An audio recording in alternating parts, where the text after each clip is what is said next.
Hello, everybody, and welcome back to Lands of Lazrikaan. I know sometimes you have to be a little patient for the next episode to show up, but yeah, I hope you'll feel it's worth it. So let's start off with we get the logo, right? We get like the hawk, the eagle flying through the air, or hawk if you prefer, I don't care which. Bird flying through the air, and this time it seems to be going over a mountain pass and a forest, and then over this sort of darker forest, and over the top of a an unfamiliar city, one that is characterized with a lot of stonework, a little bit more. Um, the You can tell what buildings were designed to be by the materials that they're used. Like the castle itself is made of some of the hardest, roughest looking stone when with actual cut, stone, and then like shops and stuff with the sort of cobbled stone, and on the outskirts there are thatched roof houses, etc. And we get the Lands of Lazarkan title pop up, and then we're gonna jump right into the shit, and we're gonna go right to Raziel, and Raziel, kick us off. What's going on? All right. Yeah. So we are doing a frontal attack, right? I think the we're gonna open up here with the a cold shot of the door, and we're gonna get and then the door flies off its handles. What kind of building is it? What kind of building is it? That's a good question. It's you. You get to make it up. You get to tell us. Um, I like to think this is some kind of like bunker setting. So like it's an innocuous small building that leads downward. Okay, Okay, cool. all right, all right. Oh, worked. But yeah, So so we do a knock, and just as someone turns to look at who's innocuously knocking, the door flies off the handles, and Raziel just charges straight inward. mm, what is it? Does he cut someone down on his way in? I like to think that the door, and so when someone stands to react to the knock, the door flies off the handle and takes them out instantly. Yeah. Okay. And then Raziel takes point, heading down the stairs, uh, down through it like an antechamber style hallway into like a barracks or some sort of like mess hall where two or three extra nameless kill hands are all innocuously going about their non build like non kill hand day. Suddenly, this incursion occurs and they're caught totally off kilter, so they don't even have time to like grab weapons before they're getting their head crushed in by the flat side of Gold Feather. All right. And who do you pass it to? Who does the camera jump to next? Uh, Yeah, so after Raziel crushes a few more heads, he turns, and I like to think he says, "All clear," and then walking down the stairs, all like as if this was the plan, Basbeer. Yeah. All right. Uh, What does it and look like as Basbeer charges into the fray? yeah, and I think Basbeer looks at Raziel and says, "Excellent job, Raziel."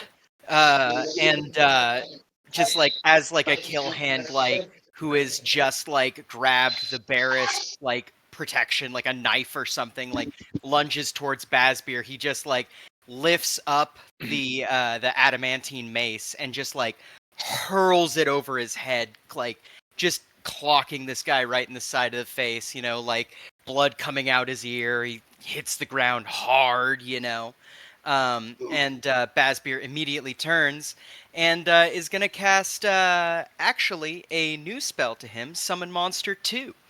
Um, Oh, and is going to summon. Oh, I should have looked at Summon Monster 2. Monster 2. Dire Wolf. 2, 3.5. Yeah, Direwolf sounds good, but I think he'd do something more. Yeah, he'll do the Celestial Giant Bombardier Beetle. Damn. all right. Okay. Yeah. Yeah, and there's all of a sudden just this beetle launching acid all around the room. All right, cool. Yeah. So, like, what does it look like when this thing comes in? Is there like a puff of smoke, a flash of bright light, or what does the summoning look like when it appears? That's a good question. I think it's probably because a lot of Bazbeer stuff is like bright golden light. I think there's like a blinding flash on a spot on the floor, almost like a flashbang going off. And then like this Okay. beetle is just there in the space that it wasn't a second ago. Awesome. Cool. And who does it go to from Bazbeer? I think Bazbeer will look back and see coming down the stairs pretty immediately Callahan. Yeah, Yeah. that's me. What does this look like as Callahan joins the battle? He does Captain America shield charge. He's in a And shield charge. barrels. Yeah, he barrels through someone. Doesn't actually have the skill, so it's just more of just running into the room with his shield up. Yeah. And he probably like goes right into a group. There's like 3 of them, and he's Eh, he's definitely keeping their attacks at bay with his sword and shield. He's not getting too many hits in, but he just kind of looks like one guy's stabbing at his back and ends up hitting like part of the armor and not doing anything, while another guy's swinging a sword and he just bats it away with his shield.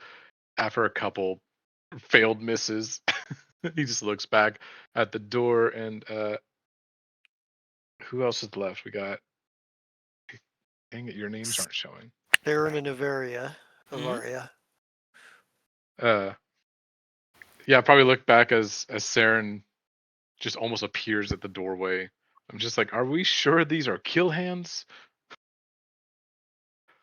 I'm not getting many hits in, but I'm just keeping 3 of them at bay. But Well, what does it look like as Saren joins in? well, we've had time to think. Yeah, we'll just. He comes in. He's like, "Well, let's see if this works." And he looks at both of his hands, like, "All right, we can take him down." And 2 mind blades show up in each of his hands. So now he's dual wielding mind blades. He's like, "All right, let's see if this works."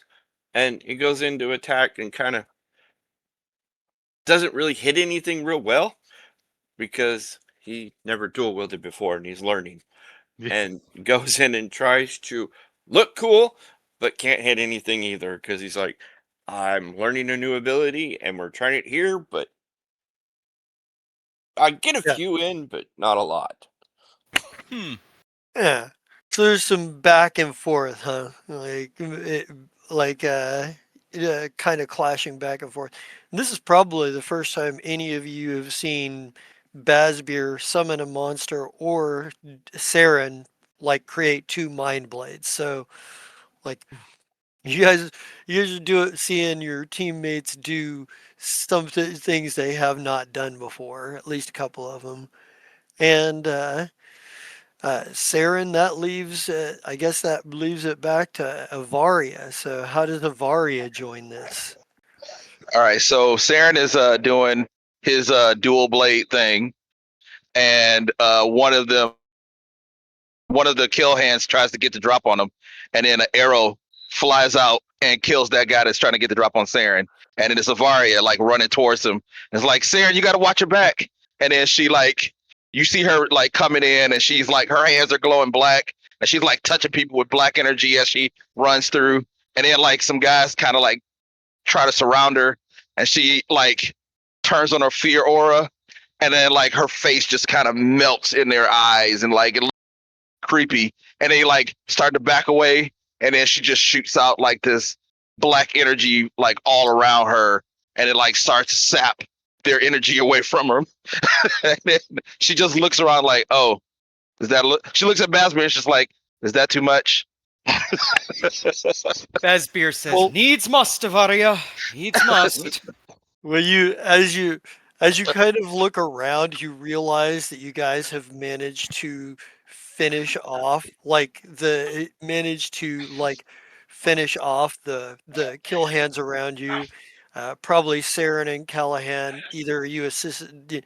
I don't know if you or you guys assisted each other, or Raziel did, or if you just manage to like by attrition, like manage to fight it out. That's up to I you think guys. when Navarre did that negative thing, it weakened like those guys, and that's when I was able to swing back and just start cutting them Yeah. down. Cool. At I mean, the end of I the think fight, someone. Oh, good.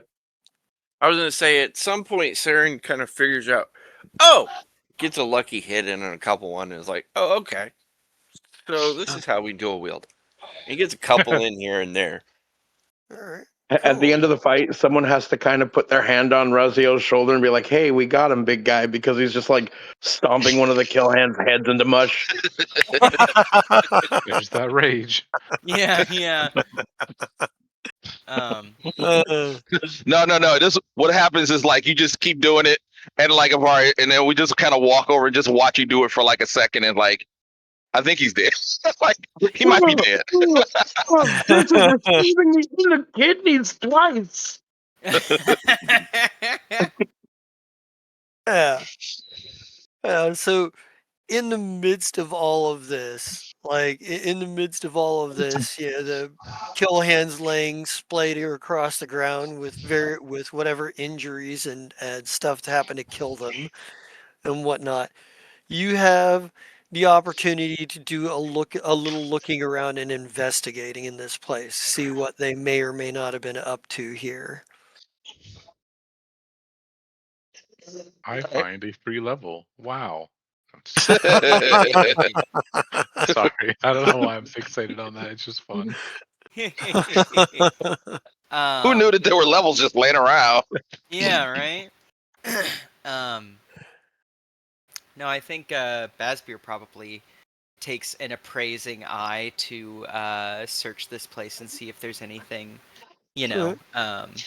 useful or tactically advantageous. So are you guys going to do basic search rolls? Are you going to take 10, take 20? Is anybody taking lookout? What does this look like? Or is everybody searching? I'm I'll take a look out at the only like entrance just in case. All right. We ain't closing that door. I'll tell you that much. and I'll take I'll take a 20. Yeah, I'll take a 20 as well. Saren, what are you doing? And what is Callahan doing? Or Saren and Callahan will Avaria. Thinking. I I don't would really. watch. I would watch out and kind of just observe and kind of stay up out of the way and see if you guys find anything. And then Saren's like, okay, I'm here as you need me. I. 1 second. I'm looking through the skills. There's so many. Search is intelligence. Mm. Oh well, I still motivate wisdom. I'm just like motivating them. Like, have you searched over here? What about under here? Yeah, your military training you're as a person who's supposed to command units, like Yeah. you're all about like gotta find all the traps so we don't stumble into them. So this kind of extends into that. So who has the highest search score with a take 20 and the added bonus of the aura? It's got to be Bassbeer. I have the bonus is 4, right? Plus 4. Mhm. So that I will have a 26 total. Right. Uh, Basir? I would have a 27. There you go. All right. So walk it as you are like searching around. You guys have managed to find. Of course, the kill hands all have some basic short swords and daggers and what have you. Um, the You do find um, some sort of like you do find a couple of like some documents. You find some correspondence. Um, the first one appears to be from appears to be from potentially somebody else in the cult because it's all coded in Vestian, which we'll get to. And the other one is and the other one is a correspondence to one Huban Dalo, that is that states that talks about our talks about our financier is willing to fund your operation. Uh, will be funding your operation. Um, we have found your cause to be just.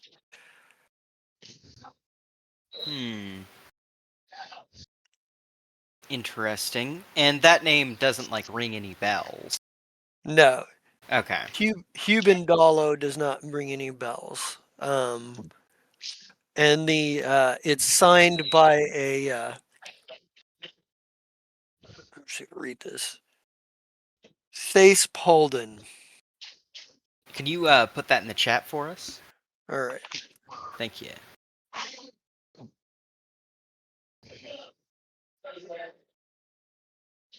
Ooh. I guess it's Theus.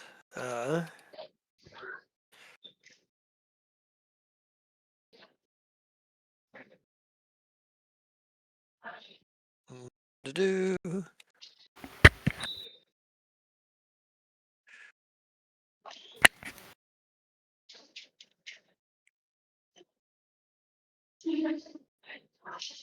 There you go. Thank you.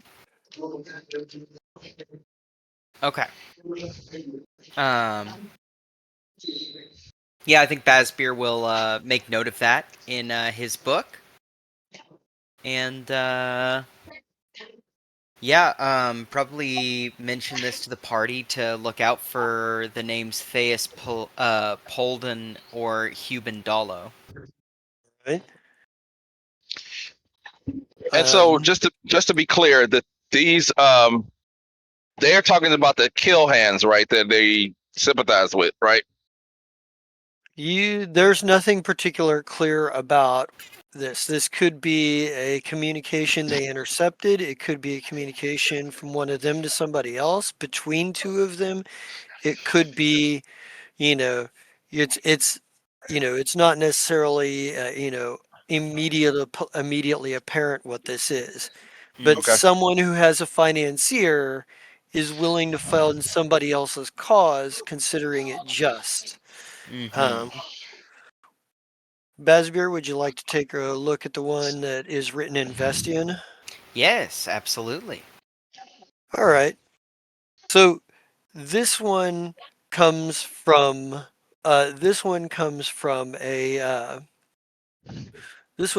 someone is a high-ranking kill hand. This comes from Levanti herself, but it is a message to a message stating that they are to proceed with the plan to use freedom true. Basically, I mean, I'll paraphrase here. The text of it is a little bit more official and a little bit sort of roundabout. But what you're getting from it is Levanti wants the kill hands here to tell Freedom True some group or person or that Freedom True has a backing financier and that to go ahead with some sort of plan. Interesting. So perhaps this Freedom True is which one was the funder? Huban Dalo was the funder on the No, last note, right? Huban Dalo was the one that the note was to. Was two. Theus Palden was the one that signed it. That was the one that wrote it. So perhaps this Huban Dalo is linked to Saren, to actually, do you say anything about this? How do you present, what do you reveal to the rest of the party here? yeah, I would be pretty transparent about it. Knowledge is Okay. power. Saren, the moment you hear Freedom True, you know exactly who these guys are. You don't know their members necessarily. They are extremists and they are enemies of the state of Ocanther. They claim that they want to see the Duchy of Ocanther freed from House Ocanther, but in reality, they are extraordinarily callous extremists who have no problem with whatever collateral damage that they cause along the way to their goal. Like they don't, they figure if you're not a part of the fight to free Ocanther, then you're just as good as being an enemy. So they do, they like they have been responsible for sabotage in a number of places within Ocanther and without the, around the surrounding area that cost the lives of innocent civilians who weren't caught up in that struggle. Um, like they're, from the intelligence reports, Ocanther has been able to level upon them. Freedom True is so narrowly focused on what their goal is that they don't really care about who gets hurt along the way. Right, and Saren hears that part and remembers that information, and he's like, I know y'all aren't big fans, but this is what I know," and I lay out what you just said of Yeah. what Saren knows, just so y'all know. Something to consider. Says, depending on which side this Freedom True is, perhaps they're an asset or another enemy. Though indiscriminate killing is not something I can often get behind. Usually a sign that they're going to be an enemy. They're undisciplined. Probably nods and goes, aye. Like as far as you know, they have this delusion that they are bought, that Aerie supports them, but the Aerie, the blind-hearted supports them, but in reality, no cleric of Aerie has ever supported them or has been noted to be a member of their ranks.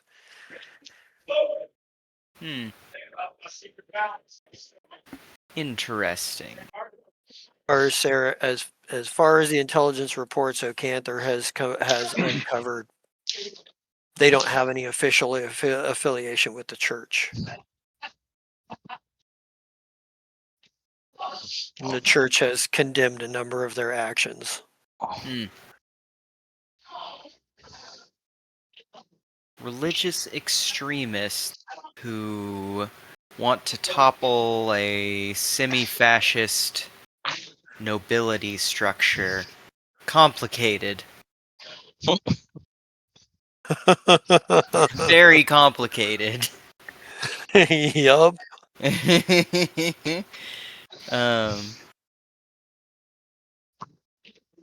Yeah. Think is there anything else of like note that we find there?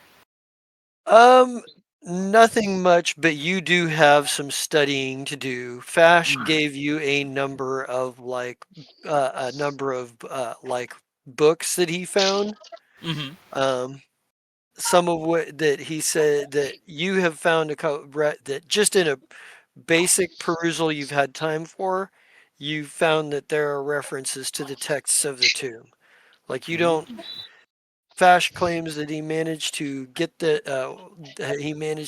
bits and pieces of this information from everything from the wooden foot smugglers to bits and pieces of destroyed ancient libraries where he's found things here and there. Like a lot of the information is piecemeal. but there are references to the potential less locations for the text of the tomb. Okay. I mean, Additionally, oh, go ahead. Additionally, in the notes that the Vestian notes, the letter from Levante, Mhm. there is suggestion that they know where there might be a text somewhere in Gister, and that operations may or may not be proceeding to go find it. Hmm. Because there's reference to you will have agents that are not local. You will have the faithful that come through that are not local, and they were supposed to give them their hospitality and send them on their way the rest of the way to Gister. Like this was supposed to be a stop point for some group that has been sent to search Gister or find the something in Gister. But it's unclear whether this group has arrived and stopped through and gone already, or if they're on their way and have not made it here yet. Hmm. Well, it would be rude to not stop into the nobility of Stubble. We still have Yeah. some ends to make. Yep. You mean some All right. friends to make? Yeah. I'm just glad we're out of Ocanther. Yeah. Was not that bad. Ocanther tore us apart. Yeah, it really did. that section was tested the party like no other. Like, um, Oh, Cancer. I hardly know her. damn, Oh, so that's bad. good. Bomb. Um, but yeah, I guess with all this being said, assuming that this place is like more of like a kind of like near a village situation, or were we assuming this was kind of outside of the villages? I'm assuming that this was probably maybe outside of Stubble or Mhm. like a village close to the capital of Stubble.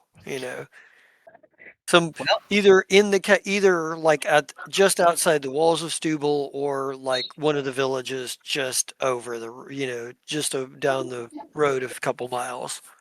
well, I know exactly what'd piss him off. We've got oil in the cart. We might as well burn this place down and then consecrate the ground that it was burned on. Okay, so that escalated. Asbeer doesn't fuck around when it comes to undead. Like, Yeah, no, that's fair. but Uh, unless anyone has any objections to me burning the place down and then blessing the land. Nope, Saren's all for it. None for me. Holy fire. Hell yeah. Cool. We burn this mamma jamma down and Basbeer will spend a spell slot to consecrate. all right, cool. Yeah, you managed to uh, get out to burn the place, set the place on fire and cast the consecration and what have you. Um, so are you heading for the capital next, or are you just outside of the capital and you're going back through the gates? But, I figure we head for the capital. okay. Yeah. All right. Luckily, you're only a few miles from the capital because it is kind of starting to get dark, and you've already noticed that the lands of Stubble, you guys have noticed that people don't really go out after dark in the villages you've gone through. Like, and they certainly do not leave the torchlight, of the villages themselves. And you've heard folks speak of like monsters within the forests, and you know Maybe there's some pity for those in the southern parts of Stubble because it's more common for the Knights of the Bitter Past to be in this area more often than in the south. Um, but probably given the proximity to the pass itself uh, and Rovisk on the other border. But you managed to make it to the capital city. You are like when you get there, you're like when you get to the gates, it is nighttime, and you are met with a sort of grim welcome. The guards at the gates stop you. It's like, wait there. What is your business? And what is your business? What does it brings you so late to the capital? We are emissaries from Baron Mulcaine. Uh, we are friends of the court. He goes, and he kind of mulls this over, and he goes, and he's like, do you have proof of this? Of this? We have signs of office, right? Yeah, you have like pins that identify you. Yeah, Pretty sure we have like a letter of introduction. oh You probably yeah, have That would. something like that too. yeah. We'll produce our documents and pins. All right. Yeah. Just so I want to state here for a moment. As we're starting to do this and everybody's producing symbols, Saren kind of pulls his shirt down on his shoulder to cover up the upper part of his arm. Mm. Yeah, it's probably Smart. Saren wisely recognizes that he is in territory that has some political tension with his Real homeland. recognizes real. He's Yeah. like, he's like, you know, yeah. So after like mulling it over, he goes back to the gatehouse, leaving a clutch of a couple of soldiers like watching you on the ground, and if you can feel the eyes upon the like sort of like um, I forget what they're called, like the towers by the gate and whatnot. And he comes back after a few minutes and he goes, "You may proceed, but while you are here," he says, "Welcome to the capital of Stubble. I hope he goes, we hope your journey has not encountered too many difficulties. Where yourself is it not during the night, coming and going?" He goes, "The Lord Warden is a messenger has been dispatched. The Lord Warden is expecting you." Yeah. Yeah. Like Definitely politely bow. yeah. You get that their That's demeanor is like sort of grimly cautious. It's not like overly hostile, but very cautious. Sure. we appreciate the hospitality. Yeah. Yeah, I also bow. Siren, can you give me a bluff check here? Saren's Or gonna get us arrested. disguise, whichever works best for you.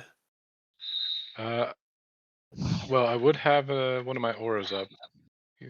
Wisdom or dexterity, whichever one. Can I aid him in any way? No. I mean, you could take a bluff an action to bluff yourself and try to cover for Saren, but um, I think Saren's natural bluff check of 17 is probably enough to get him past the gate guards Yeah. without being Okay. stopped Okay. necessarily. Like they may or may not recognize his mannerisms from as being a bit Dutch O'Canter, but he's doing a good enough job right now to not make it super obvious that they're wary of him, but they don't, definitely know anything about him. Okay, I have a quick question. Yes. So I need to check in with somebody when I get here. What check would I need to make to know what to do to make myself known here to that group, or Uh, what I can do for that. you can either give me you could give me an auto hypnosis check if you want to make a check, but I think we're still close enough to the boundaries of Ocantha. There's probably an operation here, and you probably know who to go to. Like there's uh like your code is that you have to ask for a blackberry pie, and you have to go to you have to go to a particular bar and ask who makes the best blackberry pie in town. And then when word will get sent, and eventually somebody will be sent to bring you to whatever base of operations that Ocanther's agents have here. Okay, well, Saren's gonna think about that, but realize that at some point he's got to check in. But he's just gonna Yeah, stand back and follow what yeah, everybody else does for the moment until we have Give us a go to bluff. bed. yeah. Oh no, he gave us a bluff. He just has his Oh, yeah, Yeah. his rolls are like hidden. me. Well, Mhm. there's the other thing. Well, the other thing too is that um, yeah, and there's a lot of there's stuff that like Saren as an agent personally knows that he doesn't have clearance to share with you. No, no, Like I you meant guys the could. bluff about the guards. I Oh didn't know he rolled it. yeah. Oh no. I see. It is Oh, hidden I didn't then. realize it was whispered. Oh, My Yeah, bad. I'll change it it. doesn't have to be. No, it doesn't have to be. no, you can It leave doesn't. it. You Yeah. can leave it. I don't I care. It's forgot about just the game because, like, I'm switching between each one. right. This one has So private ones. Cyberpunk doesn't. At least not that I know of. Yeah. yeah, I mean, the rest of it's confirmed that Saren is working directly for Ocanther and to kind of keep an Yeah. eye on what you guys are doing, but you don't know any of like the specifics of what he does or doesn't know, or what resources he does or doesn't have, or even necessarily what the details of his mission or missions are. But um, you know, like it's probably not a stretch that he was the one to be able to procure horses and a cart coming out of Rovisk. Mm. So yeah, so you guys are find yourself in the city of Stubble, and being that it is starting to get kind of dark out, there's not as much activity as you're used to seeing in like say Nur or Pothil or even Malkane, um, in terms of like um, there is you do note that there are a couple of taverns and inns in town where there seems to be lively music coming from and camaraderie, but you know as you kind of when you see that anybody coming out of these, you see them go from like the transformation from being relaxed to kind of watching the shadows as they go, even within the walls of the capital city. They're kind of wary people. Not so much that they just suddenly insta sober and go, oh, well, now I'm not having a good time, but enough that it's like you can tell that any group of people, there's at least a couple of people keeping their eye out, um, Ranger danger. while still casually like talking and whatnot. Um, Castle Stubble, you can see like sitting high above in the, uh, sitting. It's not nearly as ornate as what you've seen in Nur and in Deltric, and it just gives off the impression of like a mountain-like impression in its own right. Like the way that it's built feels like heavy and rooted and unmovable. Um, and as you get closer, you do see as you get closer, when you get to the castle, like the guards there, of course stop you to check your credentials. But once you get into the castle, you see knights walking around. You can tell they're knights because their posture is vastly different. Like Callahan instantly recognizes it because Yeah. you're a soldier and you understand different like classifications of surface world soldiers. Um, Raziel, maybe it's a little foreign to you, but it does remind you a little bit of the discipline that you've seen Callahan have, only just cranked up. Uh, Most of them tend to have these thick, long mustaches and beards, which feels comforting and familiar, I'm sure, to the dwarf in your party, to Bazbeer. You know, um, they don't adorn or decorate them like the dwarves do, but they do take good care of them. It A seems little to bit be a of home for thing. everyone. Yeah. Was it seems like they take good care of it, but they don't like decorate or adorn them, especially the way that your people might. Right. Um, but and it seems to be like a status thing for knights in particular, because they seem to almost uniformly have these big mustaches and beards. Mm. So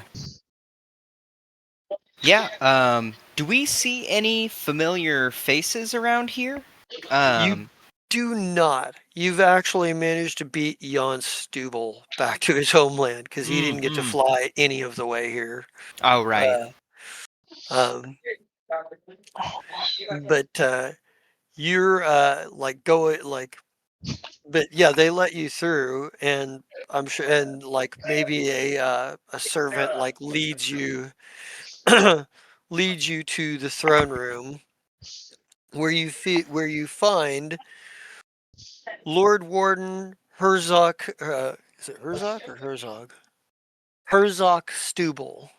Um, and he's a man that looks to be in his, maybe by human terms, those of you that are human would rate him at being in sort of like the early to mid 50s. Mhm. And he has like very like gray streaking through like his beard or through his mustache. He doesn't sport a beard. Like all the knights sport a mustache, but not all of them sport a beard. Mm. Um, Most of them do, but not all. He sports a mustache, just very well kept, clean, and whatnot. But he's got the look of a man who has fought a lot of battles. Like, and there's a air about him that is a bit reserved. Like you get the impression that he's a guy who's still somewhat who's still mostly ready for action if it ever breaks out, and therefore is like he seems like the kind of guy who reserves his energy until it's necessary. Doesn't put out like extra stuff, extra like if Mm. he doesn't have to. Am I the And only person picturing Omni Man right now? I'm just asking. Yeah, yeah. wow, wow. Mhm. But he I kind can of see it. Foreshadowing. he kind of yeah, he as you enter the throne room and you're announced, like he stands very slowly and walks across to meet you, and he kind of he takes a moment and to look at each of you very intently, like he makes it a point to look in each of your eyes. Oh, yeah. Definite bowing and looking back at the rest of the party to like make sure they're bowing. I'm giving him a salute. Oh, yeah, yeah, that's fair. Yeah, I think after a minute, he kind of nods his head. His gaze rests on you, Sarah, and makes you feel relatively uncomfortable, because rests on you for an uncomfortably long minute, and you can you feel a lot like he's probably sees through you on some level, but he doesn't say anything to the effect. He goes, "Welcome to the lands of Stubel, our storied past and our." He goes, he goes, You stand among those who would defy all of the vials, those who would defy their greaters, and those who would hold the peace when necessary, and those who are always willing to take up arms in the name of their duty. He goes, and he kind of, he says, those of you who specifically bowed, like, first, he gauges you first, like Basbier, he's like, you do us a great, he goes, you do me a great honor. He goes, but I would know, what is it that Baron Mulcain would have of me? He goes, he goes, you will excuse me for being very abrupt and forward. We usually do not have a lot of time to waste here in Stubble. He says, and he kind of looks over at one of his servants and nods. He goes, we will have food sent up, but first I would take your counsel and find out what it is you've come for. Please stand and greet me as a and greet me as a warrior. And he kind of looks at Callahan and Raziel specifically when he says warrior, and Hmm. he gives you Callahan, he gives you a salute back. Like he makes it a point to. He likes me. He's like, you're a military man. Like Hmm. recognizes like. He's but he kind of he looks at you expectantly, waiting for one of you to speak up. We Uh, all look at Bassbeer. yeah, yeah. I was waiting for it. I was. No, I think Basbeer probably says, "My lord, we come on no immediate or official business. However, we do bring grave tidings with us. I know not if your son has reconvened with you and elucidated our purpose to you. However, we have dark portents we must discuss." I think like he takes one hand and like strokes one side, what part of his mustache. Does that the mustache stroke thing, and he says, and he goes, he goes, grave tidings. Then perhaps you should. You should elaborate. I To explain this in the best ways possible, earlier today, we conducted a raid within your borders, unfortunately without your permission.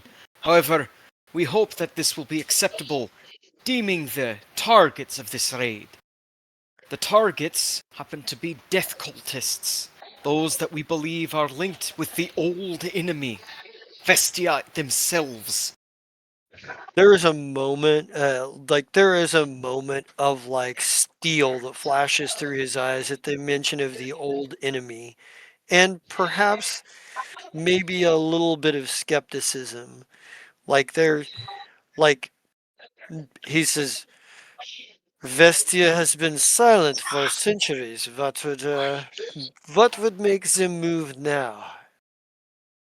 Well, not to not to belittle it, but I believe that your people's view of Vestia is that they have been silent. My people's view is that they have been working very hard behind the scenes. They. We do not know exactly what brings it forward, but we believe that they are seeking out profane texts that are scattered amongst the lands. And of course, we also believe that perhaps it is no coincidence that we are coming across the 1000th anniversary of the death of. And Basbeer just doesn't even say it. He just kind of like leaves it lingering because like he's like names have power. Like there is a chill that kind of comes across the room. Like, Ocanther's people are been taught to undervalue the threat, And Malkane and Deltric, they, though the barons of the Baron and Baroness do take it seriously, their people haven't yet like caught up to their knowledge because they have firsthand experience. And you know, maybe the people of Malkane are much more much more believing at this point, being that they've had a couple of incursions and and what have you. But um, he says, "What would make you think that an ancient evil that disappeared long, long ago, centuries, has returned?" Are you a man of No, faith? he says. He kind of nods. He says, "We do tend to."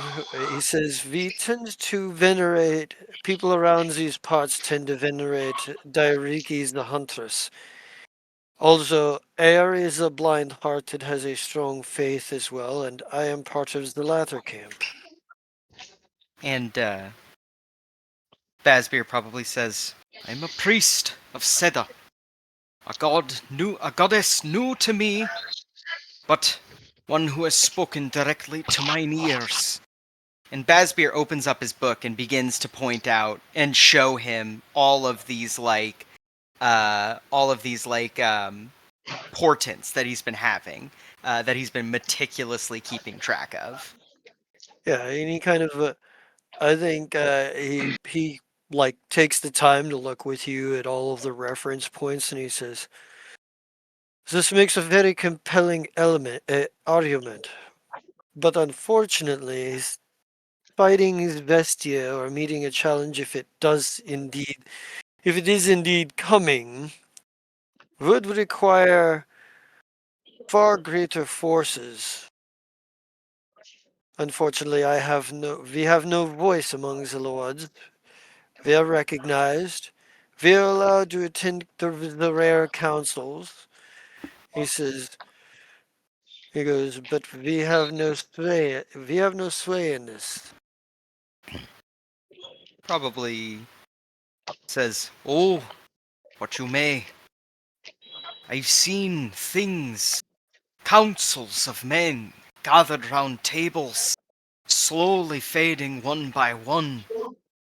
The only way to move forward is through unity.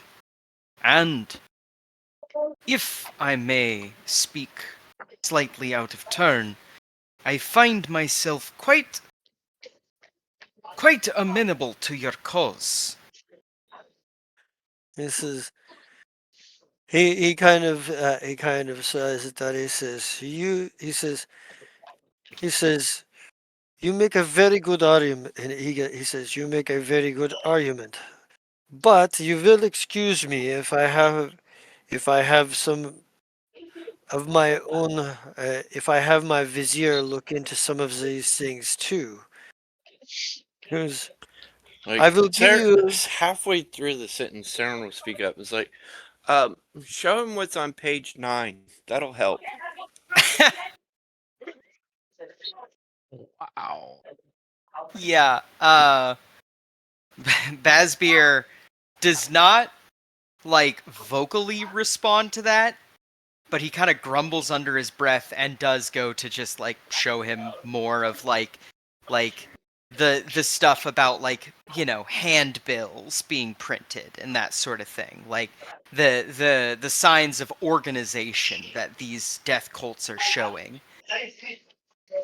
Yeah, this seems to. He takes it like his brow furrows. Like everything you show him, he's taking it a bit more seriously. He goes, "Let me see if I can. How much of this I can that my grand vizier and my source and that we can corroborate." He says, "You are very convincing, and your notes do detail some very, very disturbing things. Handbills of this quality you're showing, most likely printed in Gister. I've seen work like this before." He goes, "I'm not certain how how Stubble may be of use to you, but you do have our hospitality valuer here. Your most gracious, my lord. he says, he says, for what it's worth, if what you say is true, this is a grave threat to all of us.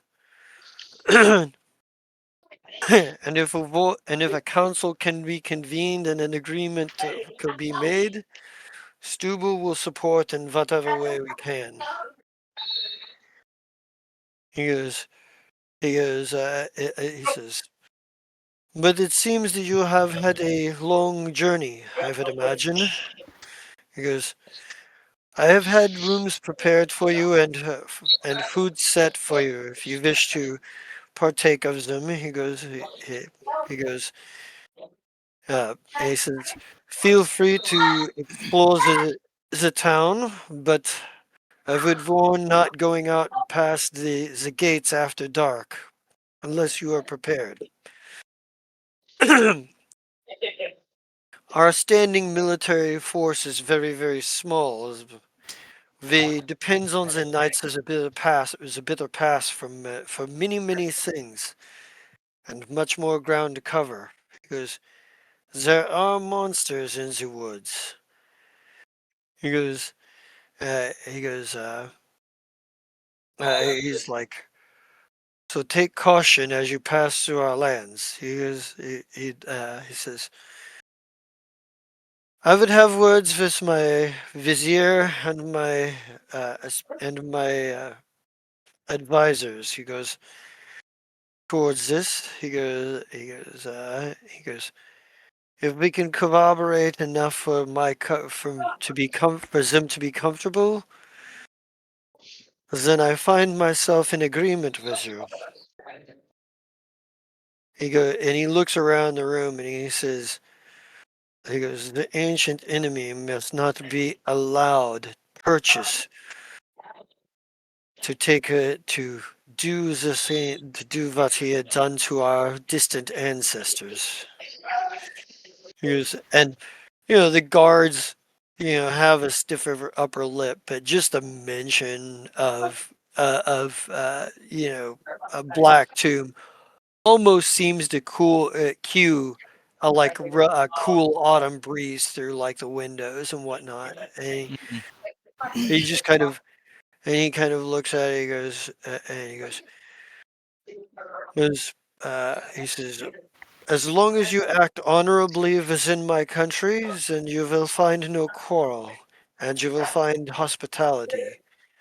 He says, uh, but be warned, honor is the very tenet of our existence here. He says, that you conduct yourself in such a manner. He goes, and he, uh, like maybe he kind of like gives something of maybe his gaze doesn't rest quite as hard on like Bazbeer because he's acting in a official capacity and has been respectful so far, and perhaps even and definitely hasn't landed hard on Callahan because Callahan's clearly a military man and knows a little something about this.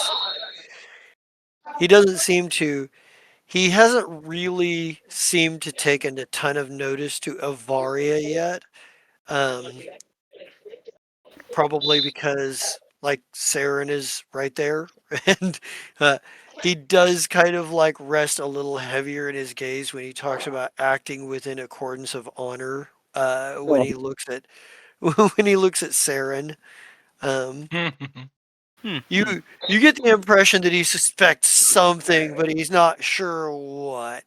like And he says, be careful. These lands are also beset from spies of Gister and Ocancer. He goes,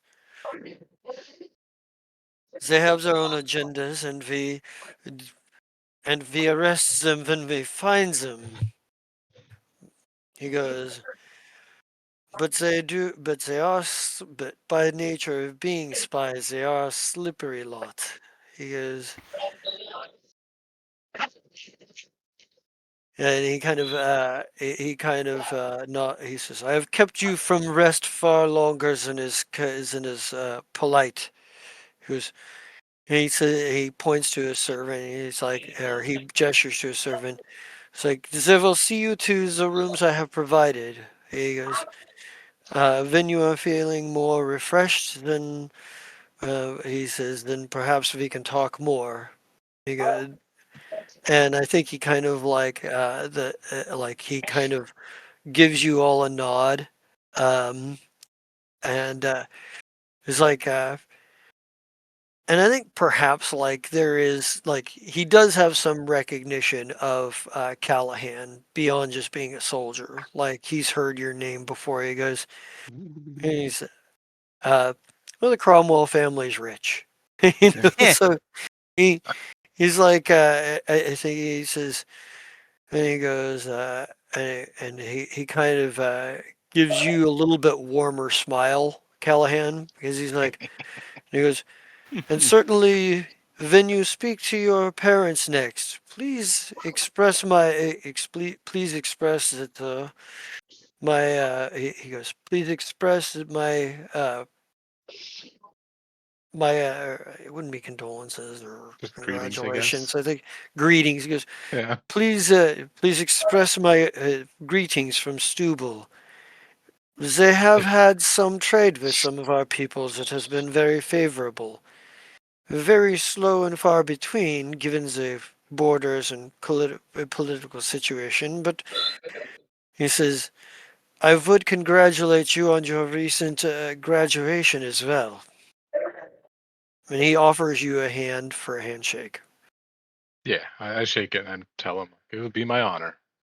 And he goes, and he smiles at that, and kind of gives you guys like and kind of gives you guys sort of the leave to to go do what you're gonna do.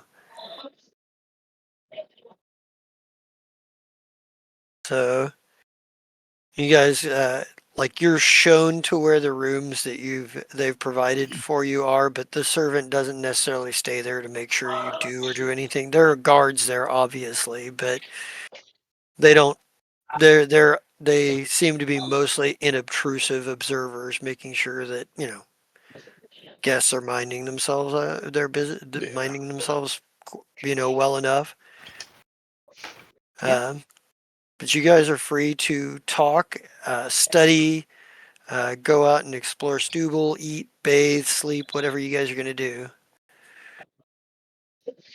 You would want us to talk. He Right. would want us to talk. Yeah. The first thing I want to do is like just take as much time as I need to like check the entire room for anything that might be Ocanther messed me up. So I'm like the first thing I do, I'm like, okay, cards on the table. Does anybody in this room work for Stubble? I think that actually gets a chuckle out of Yeah. Bassbeer. Right.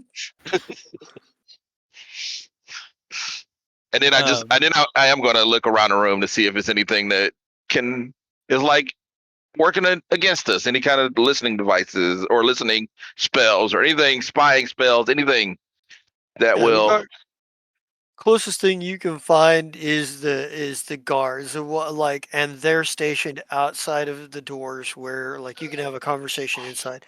If theoretically one could cup his ear and try to listen through the door, but they don't look like they're particularly interested in doing that. And then she relaxes. Then she relaxes, and then she just like, well, good. Yeah. Good. I think Bassbeer would probably bring up, well, unfortunately, warm welcome in a kingdom such, or in a baronet such as this will only last us for so long. It is perhaps incredibly pressing that we get to the earldom of Gister.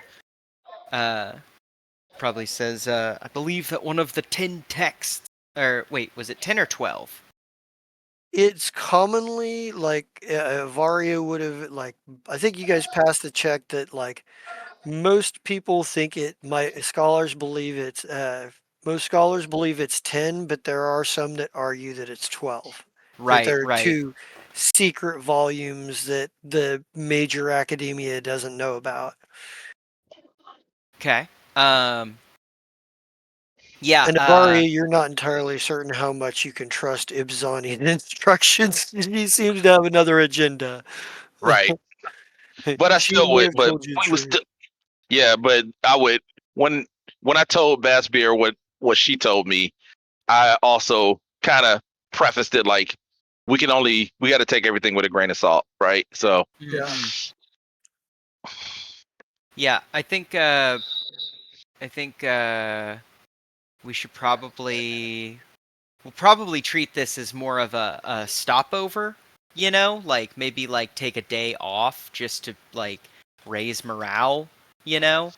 Yeah. Mhm. But then like pretty quickly we're probably gonna want to go to Gister because that's where the book is, right? Or at Well, least reportedly, our intel says that some- perhaps. somewhere in Gister. Yeah. So Witty Plock was going to meet you in Lawnweef. Like he was Okay. flying way south of Baronet of Stubble to get to Lawnweef. Actually, I think he probably flew north, Hmm. past Rovisk, and probably crossed somewhere over the Abrish Mountains, and Hmm. then like he had planned to meet you in Lawnweave so that you guys could, so he could fly you the rest of the way to the capital city of Giston. Mm. Okay. Yeah. So do we have like a moving deadline with that? Like I'm sure Witty Plock wouldn't mind like waiting a little bit. But also like how long is it gonna take Witty Plock to get there? Are we gonna have to wait? Well, so I think it would have taken him 32,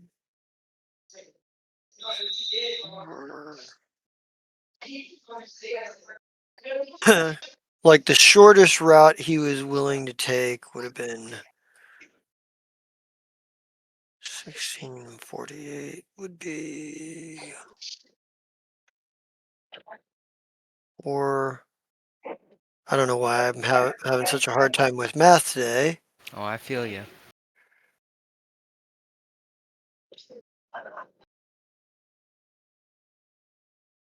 66, 33, taking him about 33 days.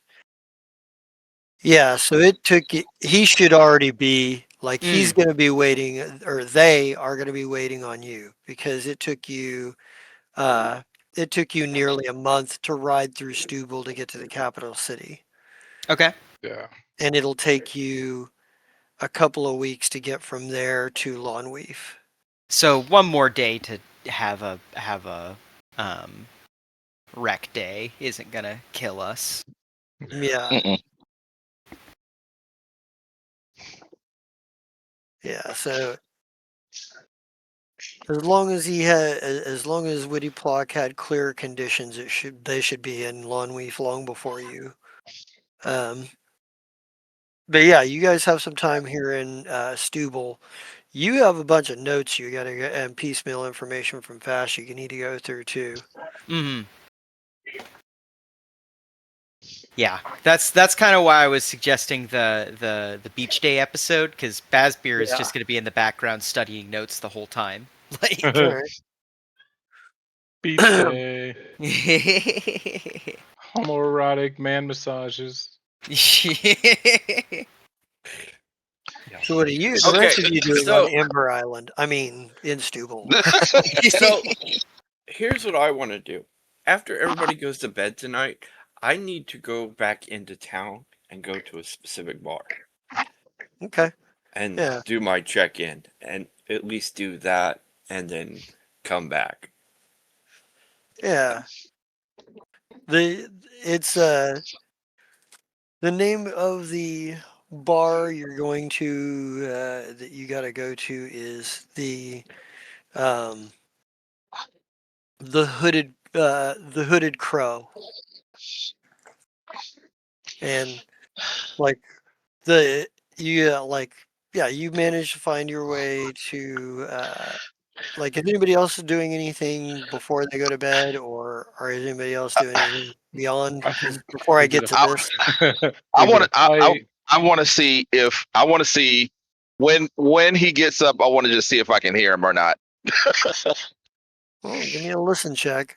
I And doubt it, but I just want to see. Saren, if you're trying to be sneaky, you'll oppose it with a move silent.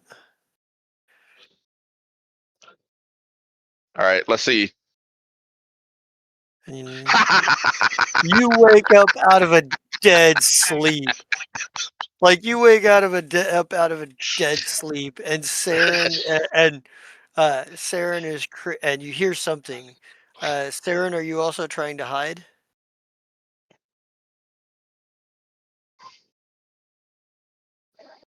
Yeah, All right. still not as good. Well, All then right, make a spot check, Avaria, to see if you can see let me what see. made the noise.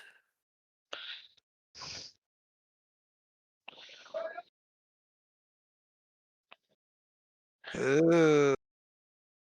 So you are able to see Saren sneaking out of the room to leave. Where where are you where are you going, Saren? Just doing a check-in. I have to do it in major cities. I've been doing it all the whole time. I'm just getting better at Oh, it. well, guess what? This time you're getting some company. Yeah, you know that operationally you cannot take her with you. Um, Wait, you can wait outside the fart. I need to do this on my own, but if you want to Well, escort me, you can wait outside the building. okay, I will. I will, but no. and I say I will go with you. I will wait outside, but just know that you already are in the doghouse as it is. So your best bet is to take me regardless. And I get that, but Camp Through got rules, and I'm trying to follow them and trying to help you guys too at the same time. So, yeah. Well, I and then like she just like is just real with you. She's like, you have to figure out where your loyalty is going to lie because you cannot keep secrets from us. I'm just checking. It's not really a secret. I don't see it as a secret. Then why are I you see sneaking out? because I have to check in. I figured you guys were tired and didn't want to bother. I'm just letting them know I'm here. Let's go. Let's go. All right. Uh, I Well, see no way this can end poorly. So we go to the bar, and I look at you, and I'm like, all right, just it's not gonna be more than like a minute and a half. All right, just stay out here for half a second, and I'll be right back. And I go in and order the blackberry pie. All right. Is there a way that I can peer into the building at all? You can peer in. Yeah, just kind of look in. There's I windows. can't. Okay, cool. I want to look through a window and as best as I can see if I can hear anything. I'm not sure. You Actually, let can't. me. Yeah, it's there's you're gonna take a heavy penalty on this because it's loud. Yeah. In Oh there, yeah. it's No, loud in I'm not there. going to do that then. I'm not going to do that then. I want to just look at something real quick. See my um. See what spells I have available that might help me here. Since I since I have a list, I have a short list. I don't think I have anything that can spy. Not yet. Huh. So what you can see is it is a raucous, like people are having a good time in there. There's a lot of people in. They're drinking, having fun. There's Saren walks up to the bar and says something. The innkeeper comes back and puts a drink in front of him, or the whoever's minding the bar. He just kind of sits there. People come and go at the bar, like regularly. There are some people that come and order their drinks, stand next to Sarah and order their drinks and walk away. There are people that walk up to every part of the bar, as a matter of fact, get their drinks and walk away. I, I Sarah, don't I don't I don't want to be yeah. involved in this Saren drama, but can I be at the bar eating that pie?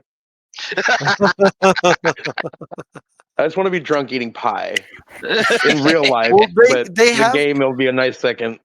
they have they had sent Stubble sent pie up to you guys, had sent pie along with like the food that you guys he sent up. Like he sent up a full course meal for you guys to your room. So we could cut to a shot of like Saren is asking for this pie to just this brief cut scene of Raziel is just sitting there drinking and eating Face pie covered in somewhere pie, like somewhere Oh, like so like in his room just sitting there just eating pie and drinking. I'm not in my room. I'm like Um, eating pie, asking Bazbeer niche questions about like math and shit that I don't get.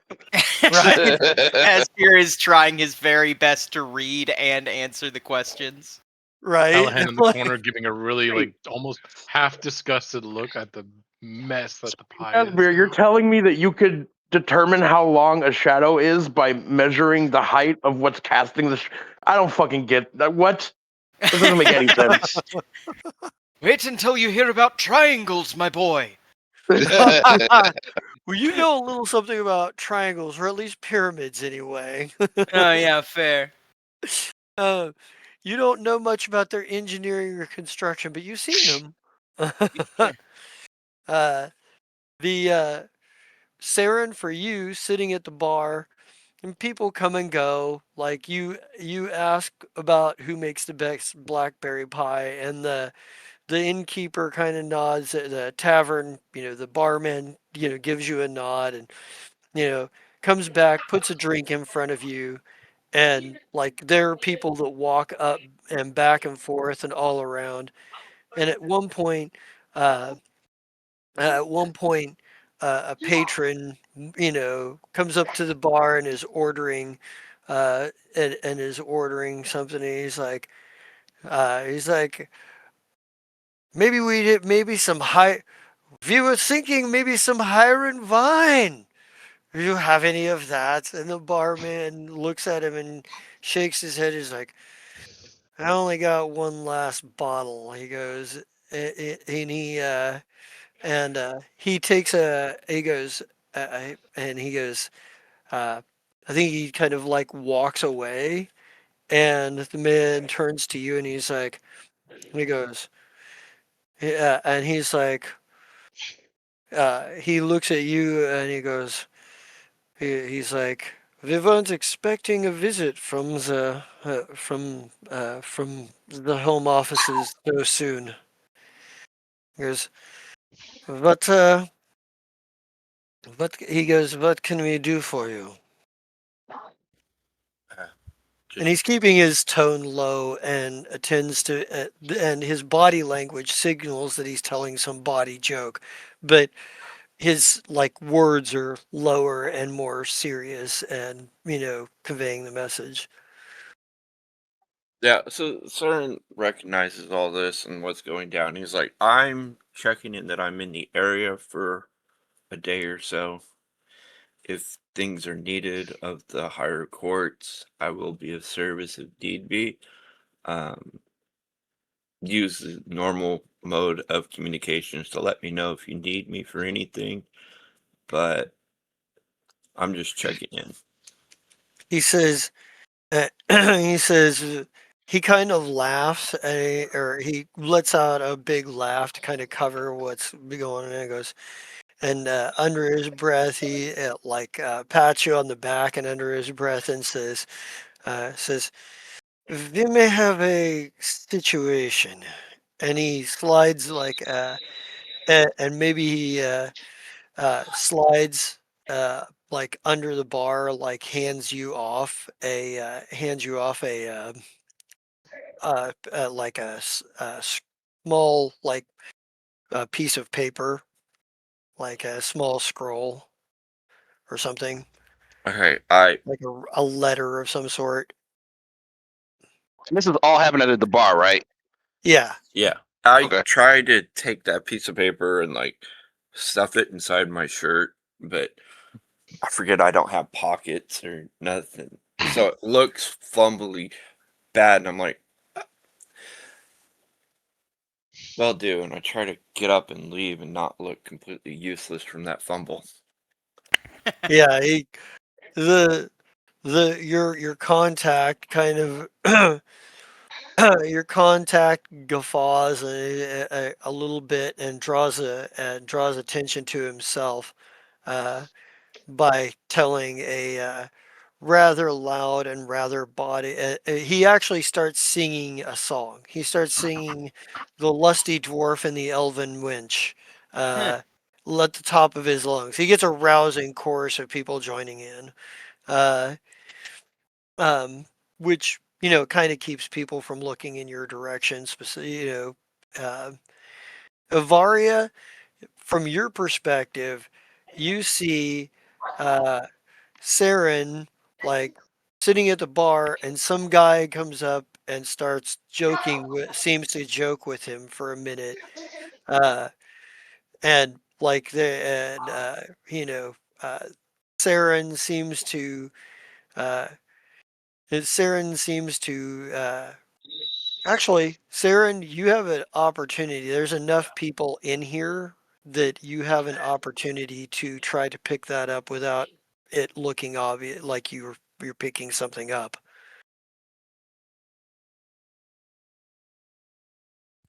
Okay, I try to pick it back up, looking All better. right, because there's a lot of people in here. It's hard to see what exactly is going on from the. Yeah. Okay. Yeah. So you're able to. It kind of looks like for a minute, Saren looks like he's scratching his ankle or something, and then seemingly, and the patron that's joking with him smacks him on the back and smacks him on the back kind of hard, and Saren, you know, kind of gets up and leaves. You know, Is the fumble, just so I can know, is the fumbled attempt to hide it, was that canon, or is that not, didn't that not actually happen?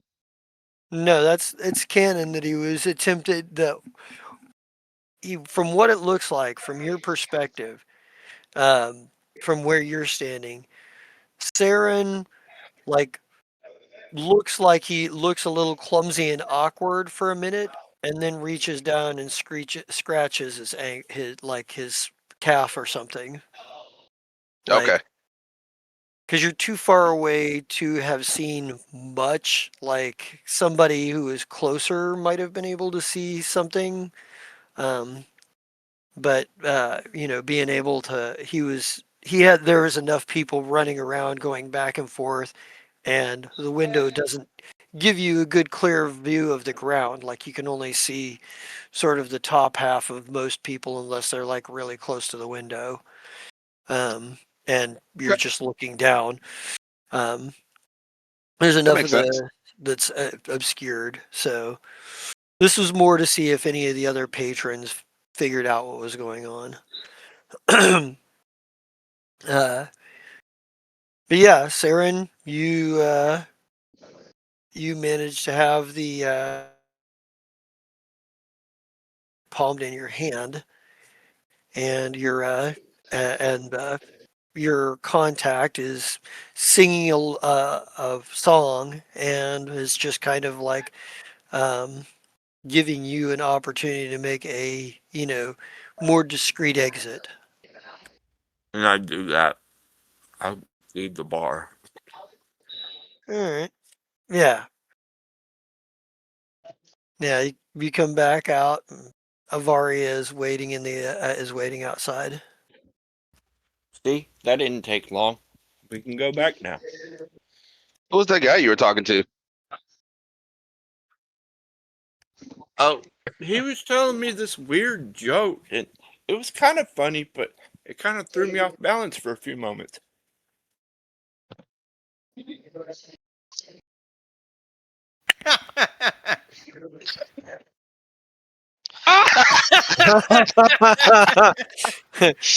Yeah.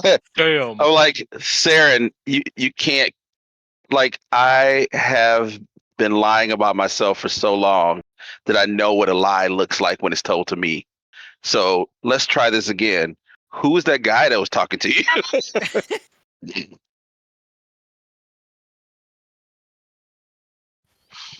God, if this gets back, I'm gonna be dead anyways.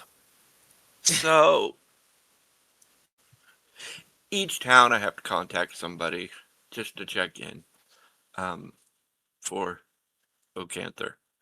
And that was just a check-in point and see if they need help or anything like that. Just basic things so they can expand or whatnot. Wait, expand. Yeah. I mean, how else is Ocanther gonna learn about other places?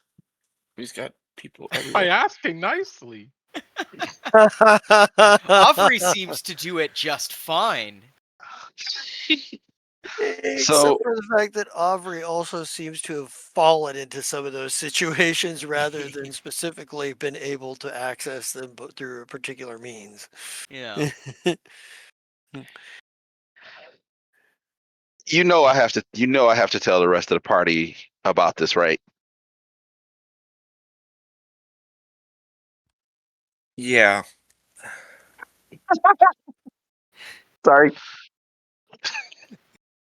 just the way the yak came out. Yeah. It's just so just like fuck yeah.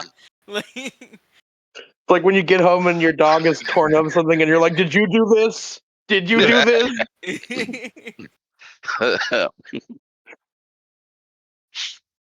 um Like, and then I just like put my arm around Saren's like shoulder, and I'm like, buddy, pal. Like, I know what it's like to feel like the outsider and feel like you got to keep secrets, but like, you were good until we started finding out that you have been lying the whole time. Like, just don't be that guy. Like, don't be that person. I enjoy my training. Like, there's more to. I don't know how to explain it very eloquently as other people do. Um, Look, how do nobody is mad at you because you love your fascist home. Not, it? but we are mad that you worked for a fascist and didn't tell us that he was spying on us the entire time, and that you are still spying for him and then still lying to us. I like my memory. I like my brain. I like all of it. I don't want to lose that. Yeah, we should And have given the circlet to Saren to help prevent his brain from being erased. yeah. So That's not like, how. yeah, like, is there a That's not threat how. that is like yeah, it's like that does sound weird. Like, will your memories be erased if you don't do this? Yeah. Well, you yeah, wouldn't know that, but he knows very well that they'd use psychic surgeons to like erase all of his abilities. He'd no longer be a soul knife. Oh, yeah. like So a vi- Saren would straight up say, like, listen, just between you and me, when I finished my training, that was the ultimatum I was given. That if I wanted to keep the knowledge of the training, I would serve him. like Avaria goes quiet, and then she says, I'm glad you told me. Let let us be on your side. I didn't know that was what was at stake. I would happily help you to make sure you don't lose that. But I just want you to be honest with us. If I can do it, I know you can. I'm getting better at it, but I spent so long by myself doing what he wanted. Like I traveled on foot from near all the way up to where you guys were when we first met.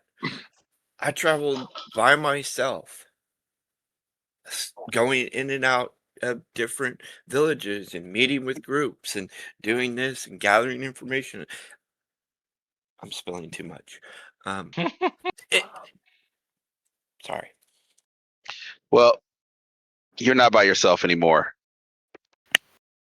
And then like Avaria like kind of like gives him like a side hug and yeah, just keeps walking with him.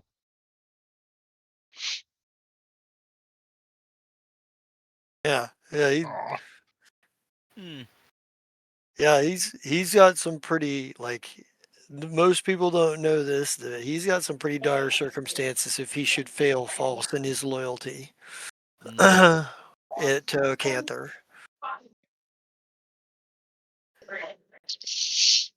So Yeah, so yeah, but when we get back, like Avaria is gonna like, you know, say her goodnights to Saren. She'll say, like, we need to talk to the party, but we also need to let them know what's at stake because you don't have to be. People don't have to be upset at you if they knew what you had to deal with.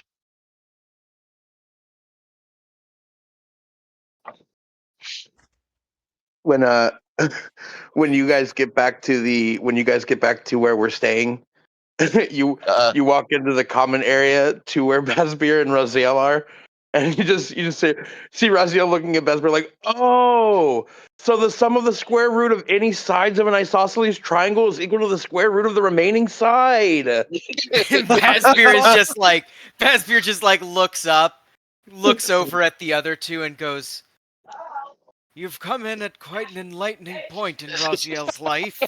And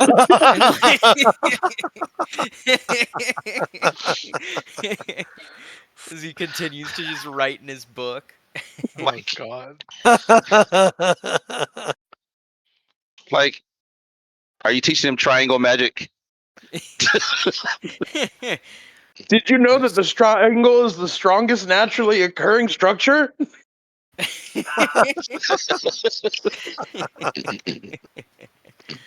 Oh man.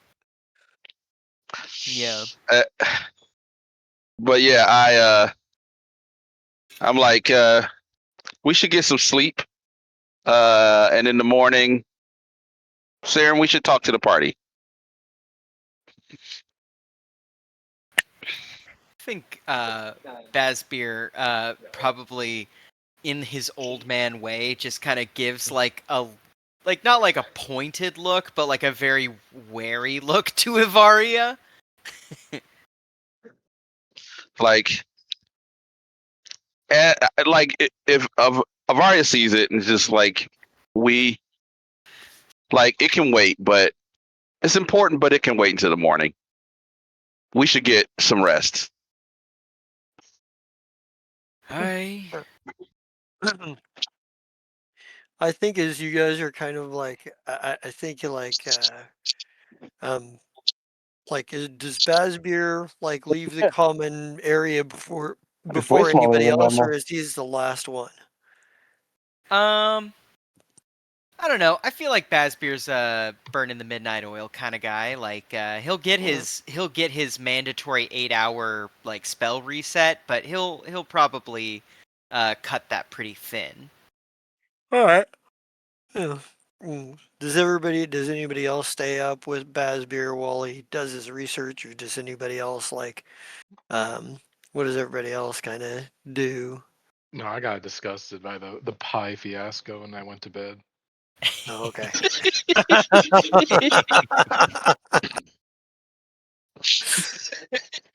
Callahan the neat freak. The black, the blackberries were everywhere. They were He has, everywhere. he has seen Raziel cleave a man in two, down the middle, in across the torso, all sorts of things. But the way he treated that fucking blackberry pie, holy shit! Oh, I love that. Callahan tosses and turns all night, and is like, like, like blackberries. No, Not the berries. I've never even seen them wind up in the. How did he? In his ears? How? all right. Oh man. So I think Basbier, like after everybody else has kind of gone to bed or whatever, and you're kind of like looking through your notes, um, you hear a voice from the windowsill. Is like, so finally getting a chance to go over all of that. And you turn and see Fash is sitting there. He's got a turkey leg in his hand. And he's just sitting in the windowsill. You didn't hear him come in, come out, climb the wall, whatever. However he got there, you're not entirely certain. And you've kind of figured out that this is a thing with him. And that he can do. He's just like, you know. I think Basbier probably says, "You've quite a rude way of making an entrance, Mr. Faloth." Yeah, well, don't need anybody knowing exactly what my movements are at the moment. This is This is uh it's like, so need to talk to you about something. I Yeah, he kind of gets down from the windowsill and goes and takes a seat. He goes, I'm afraid we're gonna have to redeploy Arthur north. I've got some things to go over with him. We'll be here in Stubble for a couple of days before we leave. He said, but he goes, that means you're the most senior member of this organization, of this little unit. Is clearly we can't put an agent of Ocanther in charge of the operation, or being that it's mostly a Mulcaine mission, I like Callahan. I don't think we want to put him in charge either. Archer figured you'd make the most likely candidate to keep this unit together until we can find someone else that might suit the bill. He goes, or at least for as long as it needs to be.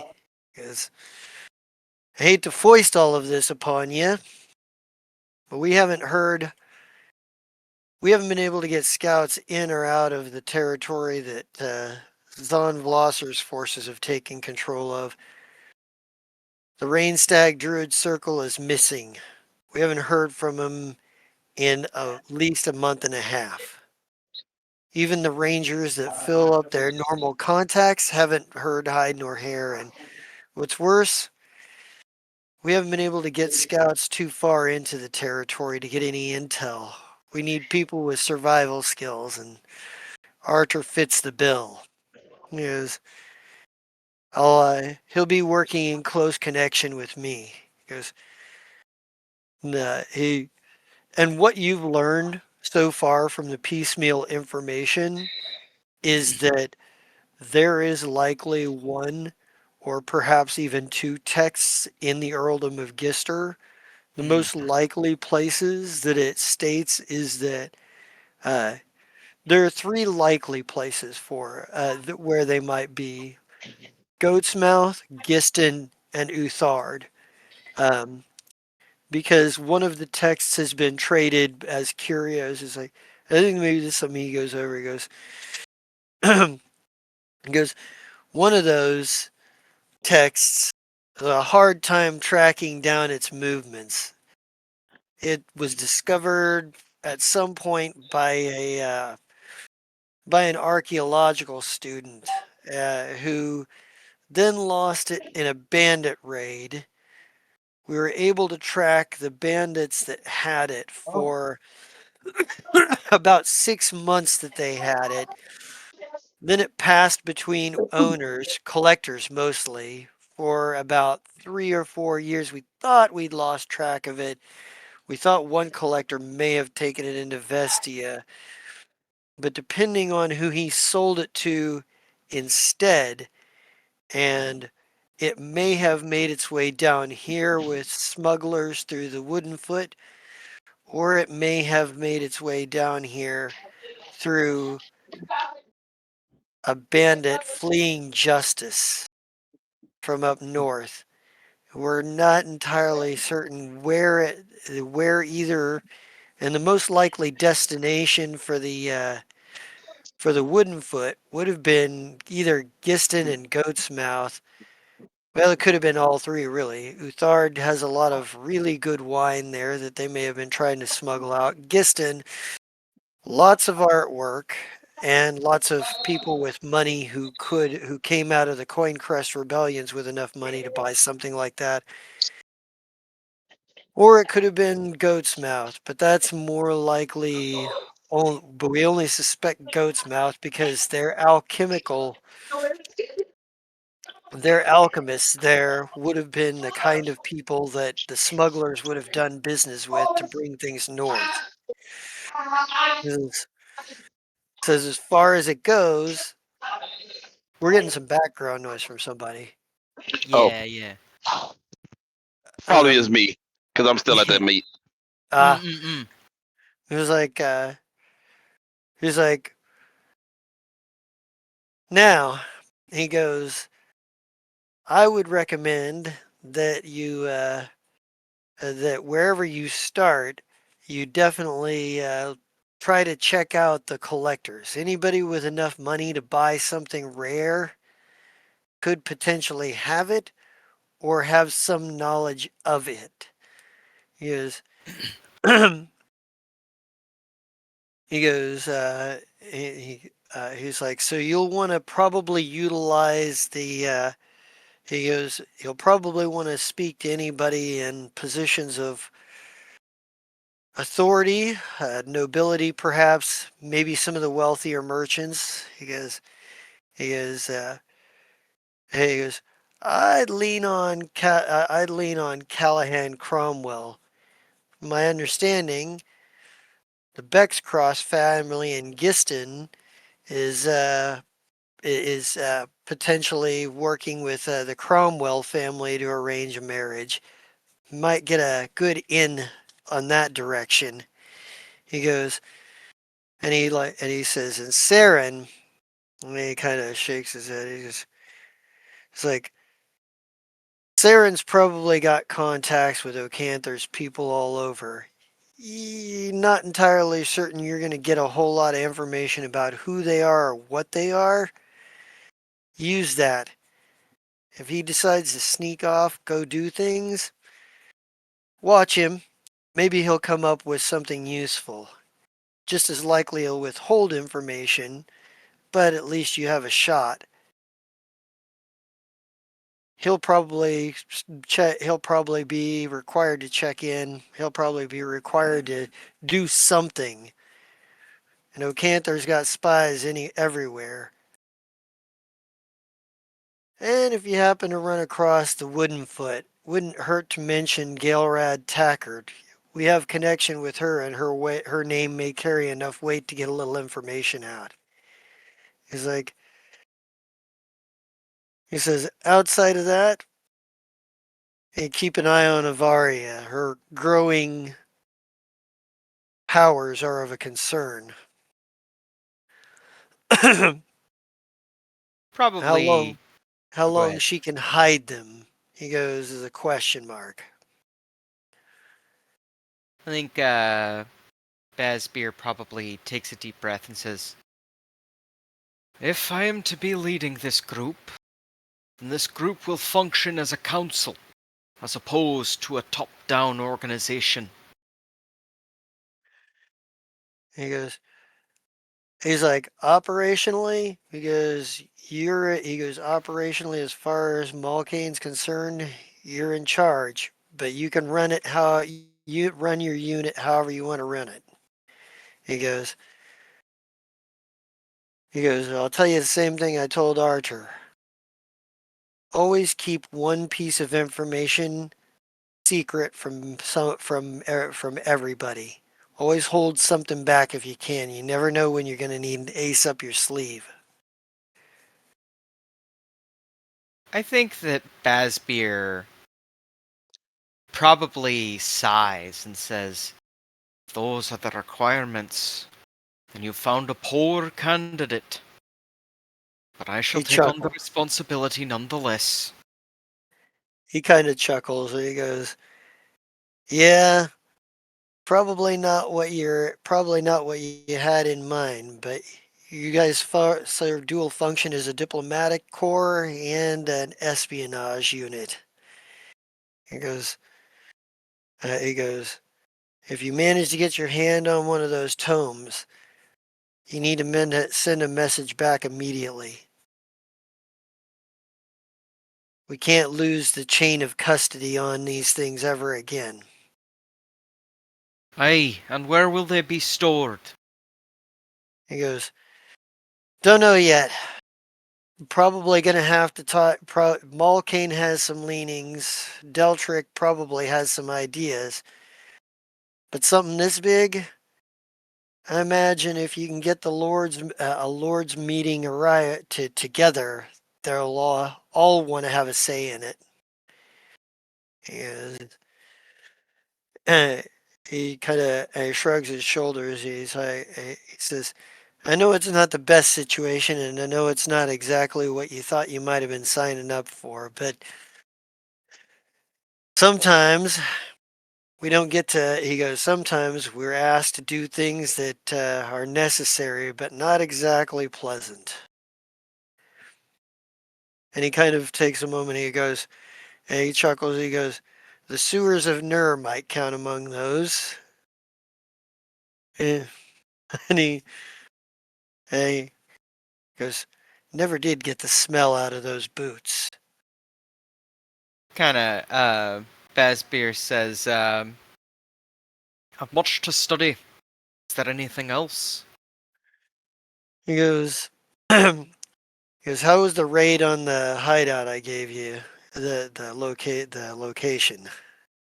Effective, quick, clean, mostly. He kind of chuckles. He goes, "I'll take mostly clean." He goes, he's like, "I'll be in town. I'll probably be in touch as well.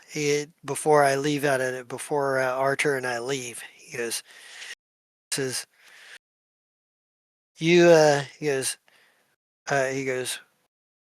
he kind of looks at you, he goes, "We're into fall now." He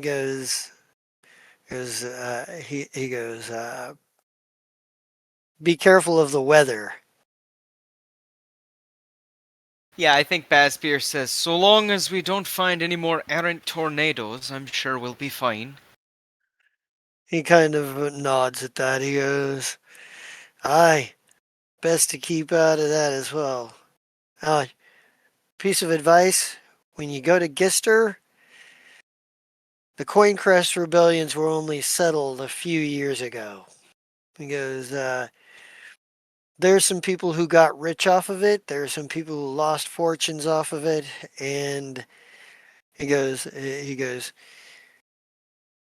"I hate to say this, but there were a lot of criminal elements that got more powerful and remain more powerful in the aftermath, the rebuilding process. Uh, they're going to hold themselves with a little bit of air of superiority. They have a very, very well defined, advanced culture, and they know it.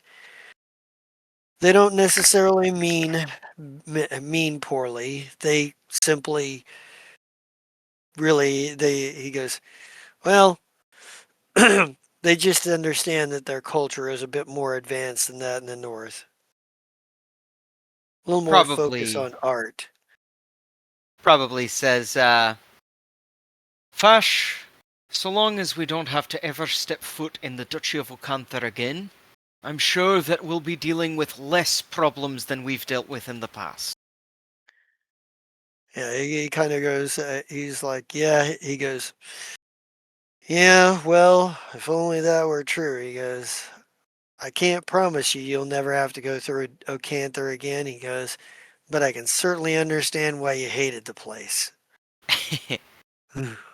Yeah, I think Bazbeer says, prefer to not enter that place. I'd prefer to not enter that place mainly because of Ivaria's, and probably just like leaves it hanging, you know? Yeah, I think he nods in quiet understanding. He goes, you don't have to say any more.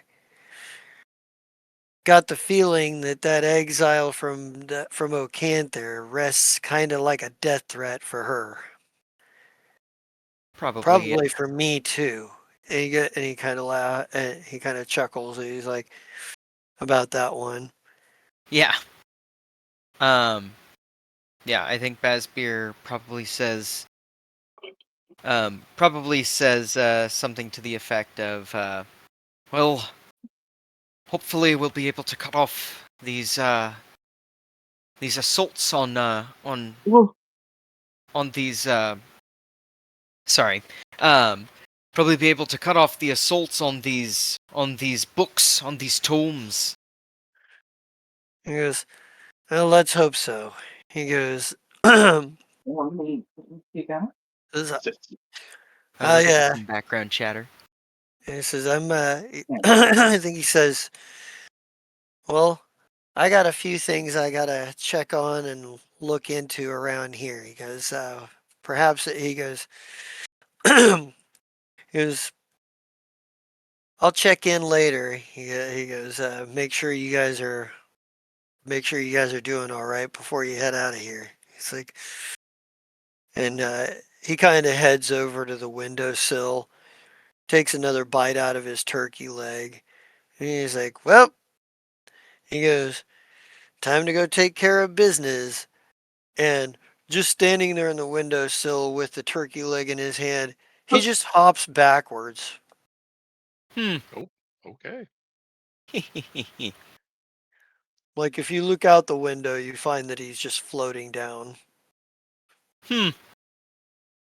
Yeah, I think Bazbeer doesn't even bother to look out the window. He's just like still He's like, buried in he like is still buried in his work and like probably has intentionally now more buried himself in his work because he's like, oh shit. Like yeah. Yeah, they're like he's talking about entire druid circles going missing and Oh yeah. and said stuff. So he's like, Druid yeah, circles that we've met. yeah. Yeah. And it's like Um that Saren's mother was a part of. yeah, yeah. Um I think that yeah, Bazbeer will probably finding that he is actually unable to continue work is going to close his book and go to bed. All right. Yeah. So the night passes relatively uneventful for the rest of you, unless except Evaria. Uh-oh. Yes. You have fitful dreams, and you hear a voice. you hear a voice in your head, just a whisper, but it's the voice you recognize as the goddess of murder, Nif. Nif the life snuffer. And she like in addition to the sort of visceral murderous thoughts that come with it, it's like a Hold oh, we're getting I hear some background. background chatter. It pretty much runs directly Oh, under our bed. so as far like the you have the as you're like the voice whispers to you like they come, they come, And they like she come. like shakes, like shakes and wakes up and like sweating. Looks around and sees people sleeping. Sees Callahan twisted and turning, talking about blackberries. It's like, it's like what? You get like flashes and images in your in your head Oh, of sorry. you get flashes and images in your head of Happy. like that clash together so like quickly, it's hard to make out, but you do see among them like you see like lots of murder, like um you see people murdering, and given by the structure of the the background, you see this murdering happening through eyes that are not your own, and it looks like it's happening at different ages of the world, like different like styles that you recognize to be centuries old, styles that you recognize to be decades old, styles that you don't even recognize because it's a style that isn't even recorded in history uh, at this point. Like you're and when towards the end of it, um, you see like through the eyes yourself, or you see yourself through these eyes, like you see your own back, and as you turn to look, you see beside you two zombies standing there, not motionless, but also something different about them. So maybe more individual intention. Like they don't seem like they're particularly mindless and shambling.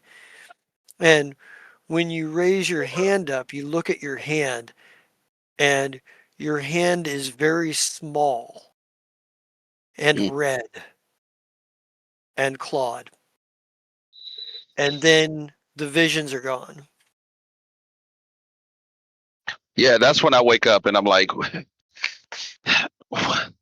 who's got me? Like she is like freaking out, like, but she's not yelling. She's just like shaking. She's like, Yeah. like I don't want to be. I don't like. Leave me alone. Leave me alone. Leave me alone. Leave me alone. Leave me alone. Leave me alone. Leave me alone. And then she like says she like looks around. She sees Callahan having his dream as well, and then but she didn't want to. She doesn't want to wake anybody up. And it's like she like starts like taking like deep intentional breaths, and then like finally she forces herself to fall back to sleep. But like as she falls asleep, like she's gripping the side of the bed, like leave me alone, leave me alone. That's kind of what she's saying as she falls back to sleep. Yeah. So you're like but morning arrived as the like with the sun. And the morning is a little crisp. It's not like cold, but it's a little crisp when you wake up. Here comes the sun. Da da da da. Yeah. Hmm. Like Avaria gets up like nothing happened, like she didn't hear anything, like everything is fine. Um, and Give us a bluff check and see if anybody notices that you're recovering some shit. yeah, absolutely. Bluff check. Which means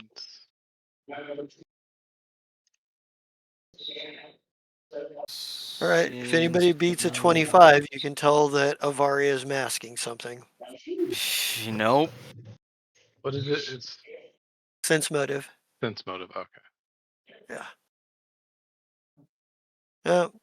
Nope. No. Womp womp. You get away with it this time. Yeah. Raziel.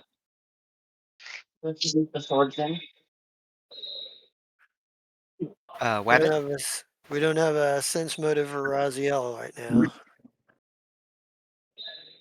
I'm gonna let. I believe. I don't know the question of Arya. Oh, okay. Yeah, okay. So you're just like, like you're choosing She's not always to. freaking out about something. Yeah. There you go. There you go. Yeah, I think Basbeer is far too distracted to even notice. Yeah, their servants bring breakfast up for you guys to eat and what have you. Yeah, and It's like a stew. I sit down at the nearby at the table and I just like serve myself some food and I wait for everybody else to sit down. And when people kind of gather at the table, I turn to Saren, me myself masking all of the stuff that I just experienced, and I just like and I say, Saren, I think now is the time to talk to the party. How, It's time to Wow. be honest. how Yeah, much no like more, a no more hypocrite does hiding things. Avaria? Yeah. No. How Well, much okay. the hypocrite does In Avaria feel Yakshas, like in this moment?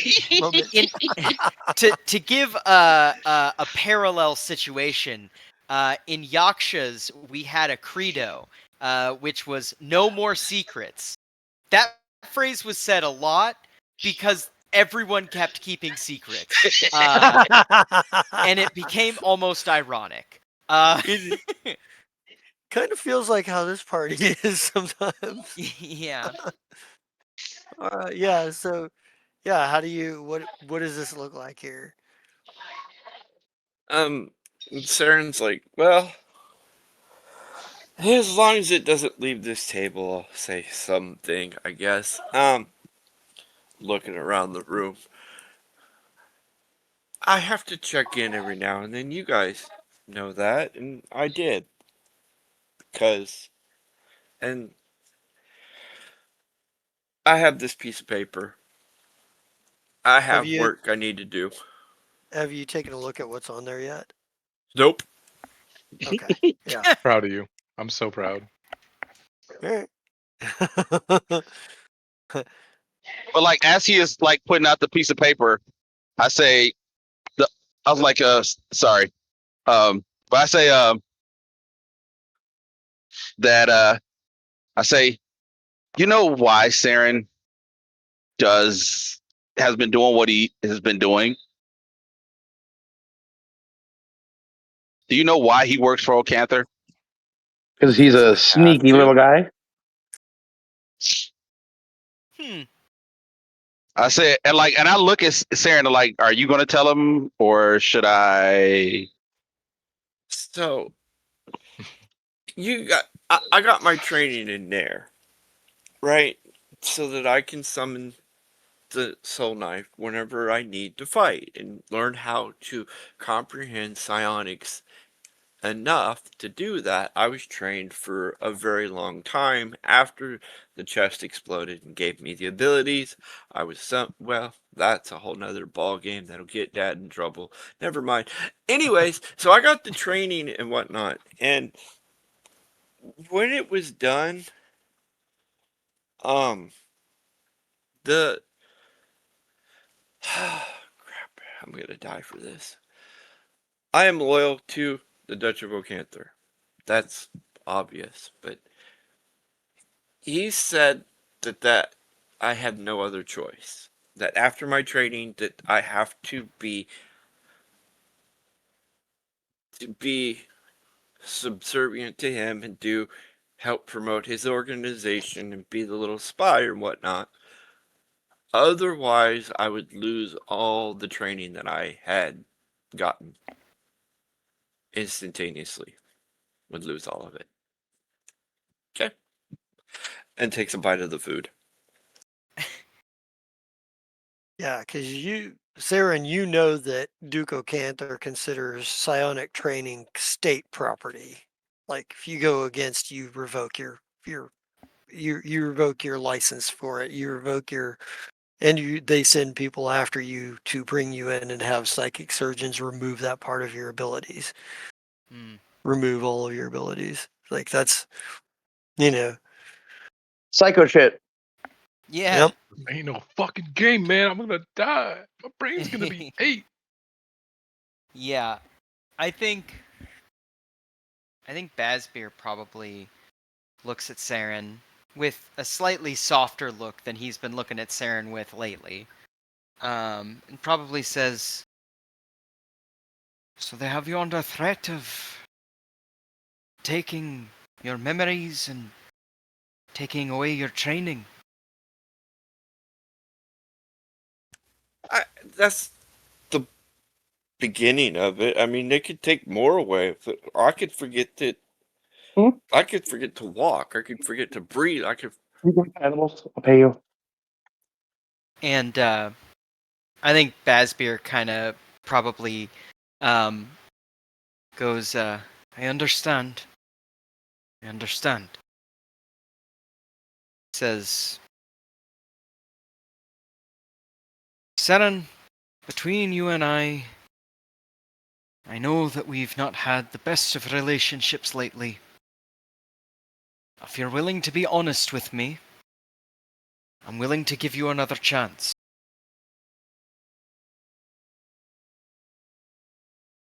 No more secrets. No I'm more just. secrets. I'm Yo, just can I saying. can I can I say something to Saren? Okay.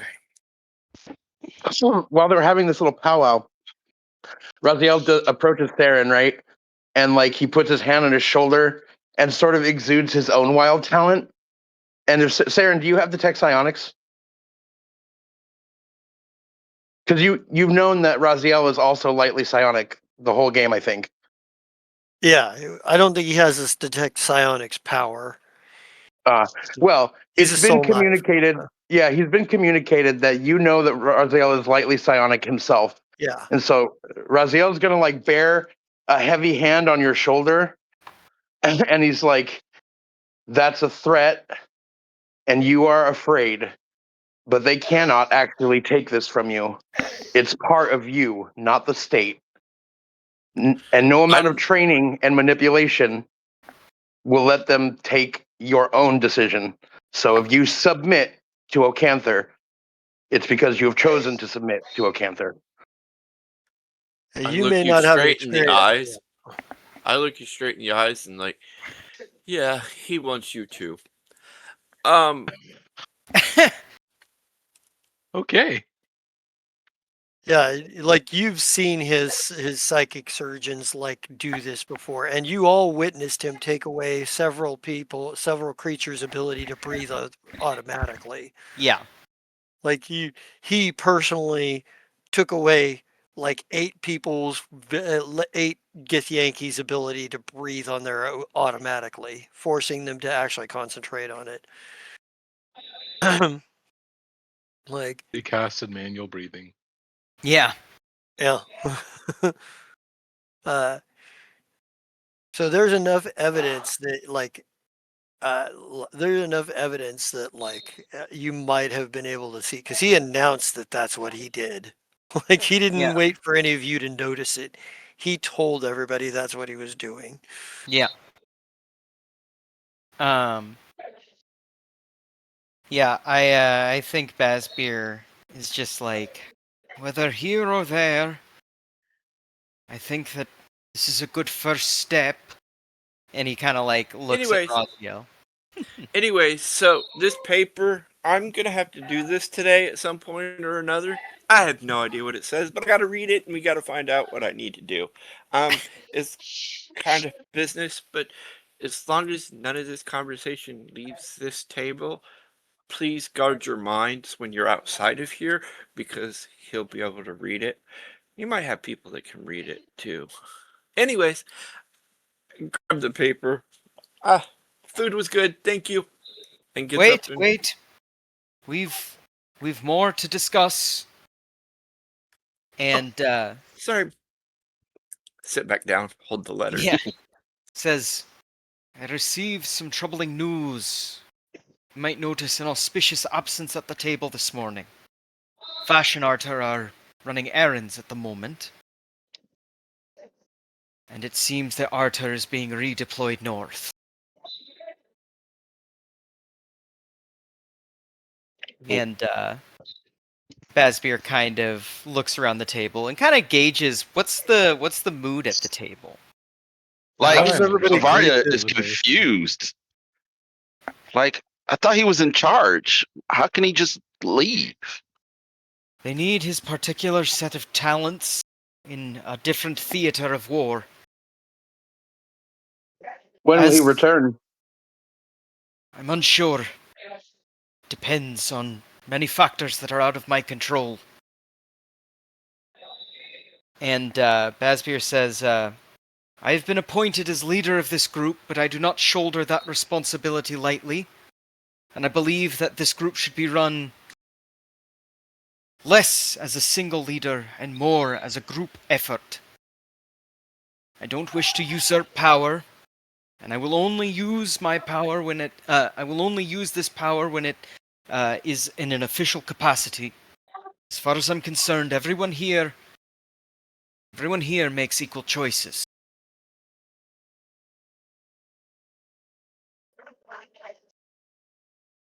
It's a strange way to manage, but I can give it a shot. You just took all structure away. Yeah. Yeah.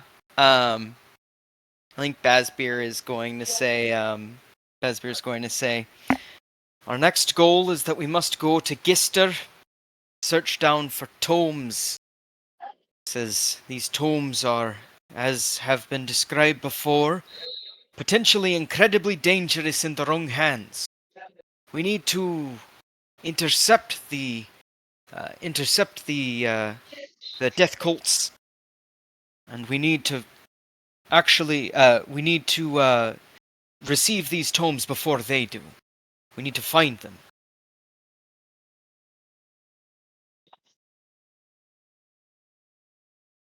Not doable. So, do we have a clue where in the crappy area it will be? Goes. Sorry, training popping in. My bad. Anywhere in Gister it might be. Yeah, he. Basbeer says, well, out of the 5 towns, it could be in 3 of them. The nouveau riche of the area have restructured everything, and we've been instructed to search amongst collectors, artifact dwellers, and bookkeepers. And he says, I don't know where our first destination will be. The capital, Gistin, might be a good place to start, but it might be a little high profile to go to. We might start in Uthard, or perhaps even Goatsmouth. I don't know very much about any of these cities, to be perfectly honest, though.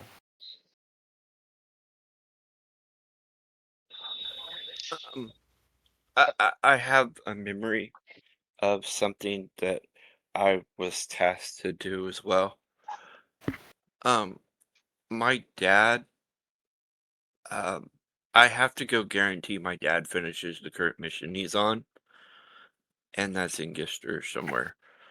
I think it was in Lone Wheel, Lawn something. Lonweef? Yep. Yeah, I think it was there. I kind of have to go there. If we're putting all cards on tables, I'm just letting you know I have something I have to go take care of with my dad because he's in big trouble. And Avaria says, since we're talking about Gister, you remember that guy Jask that continues to harass us everywhere we go? One time when I was talking to him, he mentioned Lady Uthard of Gister, and he said not to have tea with her. And look, I don't trust that guy, but his intel has been spot on every time. So I don't know if we'll run into some Lady Uthard but if we do, we need to watch our backs. Might be wise for us to gather a general feel of the landscape in Longweef. Perhaps ask locals what they can. Ask locals about the local politic and the local cities. Tell you what, you guys had access to a number of like Gistarian newspaper, like handbills and things like that on Witty Plock's airship. Did any of you happen to grab any of those and read anything? Because there's the Gisterman's Drive Digest, the Gistarian, and what was the other one? Well, you know, Bazbeer, he's trying to get that read 5 books, get a pizza coupon. So he's definitely a reader. All And right. Avaria probably would have picked up some of them just because it's a long ride and it's boring. Oh yeah, yeah. Well, that's true. I'm just gonna say Saren wouldn't pollute his own mind with Gister filth. Love that. I never put any points in linguistics, so I still have illiteracy from first level barbarian because 3-5 is hilarious. You can't. You still can't read. Yeah. Trying to understand the math of a triangle, but can't read. I love it. Yeah. It What are literally these? took What are Bazbear these all night rough? to drill that into his head. Yeah. What are these rough leaf things with Yeah. this strange runes on it? Get it out of my face! That's rude of Magic. Arya. I know what books are, I just don't like them.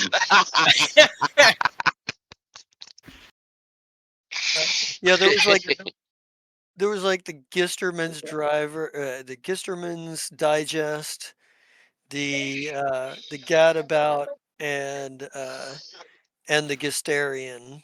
Dang, I got a lot of newspapers. There are a couple of different. There's more than one city there, and they have more than one printing press in their country. Fair. They have a few. Uh, there's something else that all of you would probably that at least some of you would probably remember, and that is that the Hiren family's like main orchard and base of operations is in Gister. So, I'd like to bring up one, Ambril Hiren, noted cannibal. And two, the Hiren Vineyards up north in Gloucester territory are like happen to be infested with undead. inches shorter. I We're that one getting might check. background here. Mic check. It's actually There we go. There we go. But yeah, so both things we've seen with the Hiren family have been undead / cannibalism. So Actually, she seemed to actually, from what Jas told you, they were the cult. The Cryptside cult was using you to get rid of the cannibal cult. yeah, but she was a part of the Happy Eaters Club, right? Right, but from what Jas told you, she was working as a double agent. Oh, for the Cryptside cult? Yeah, she was working for the Cryptside cult to get an in with the Happy Eaters and then set you guys against them. That's what Jas had told you. Okay. Well, still, that proves my point even more. Yeah, like she is not. She is not on either. There was no good side to that. Yeah. She just didn't happen to be a cannibal necessarily. Yeah. But no, yeah, they're both things we've seen with the Hiren family so far have been, hey, the Hiren family has like undead roots, or not roots, but like undead connections. So, because didn't Gaelrad Tackert tell us that their like northern vineyard was like overrun, and they hadn't they hadn't talked to anybody in a while? Yeah, pretty much. Yeah. So, We'll see about Hiron Vineyards and their possible connections to undead. If we visit them, we'll all say we're vegetarian. Yeah, yeah. We're vegetarians. I love it. Yeah, so there's a lot going down. And uh, yeah, you're all aware of some basic things. Like you're aware of the fact that, Stop, get in the trash. well, Basbeer, you're actually aware of the fact that House Lonweef used to be a barony household, but they were stripped of their title because they backed Stubel's, rebellion for independence. Like, Mm, you're aware that there was a rather long war only recently decided called the Coin Crest Rebellions, yep. like from 937 to 993. Like there was these rebellions called the Coin Crest Rebellions that was started by discontented wealthy merchants, Yep. and initially backed by the people, but then towards the end the people, they realized that they were just pawns in the game and started Mm, backing the nobility because Beatrilla Gister is apparently a heck of a leader, um, uh, an incredibly inspiring leader. mm, um, so this is a land that's like what, 6 years 6 years fresh out of a rebellion. mm. That so they're like, you're aware of that. Like there's some political tension with the Lawnweave House, um, but you know that the noble houses or the wardens that are there, some of them are newer wardens, Mhm. um, but the Uthard family is one of the original like wardens, and uh, like there were like according to, actually, go ahead and give me a knowledge or a history nobility check with a +4 on it, because there's some Yes. stuff about the Uthards that you That's guys Uh, anybody. who have, anybody who's picked up and read any of the any of the Okay. Gister digests and stuff. So Do I get uh, any that's why kind? I don't read. Do I get anything for the Lady Uthar thing from Jask, or just straight up? no, that's like unrelated to this. Okay. I'll Somewhat just making sure. unrelated anyway. So Callahan, so are you boosting I suppose you could, wisdom? Oh yeah, I'll boost wisdom. That's Okay. yeah. it's an Then always on thing. I'll be right back. yes. Then that is a 19 All right. Knowledge. Do nobility. not nobility. Okay. When All right. So those of you who got a 19, um, there is the House Uthard is a weird situation because from what you understand, and maybe this is primarily through like hand drawn comics and whatnot, and like poking some fun at, satirizing. But House Uthard was backing the merchants that House Uthard was supposed to start backing. No one was quite sure if they'd already backed or if they had intended to. Was going to back the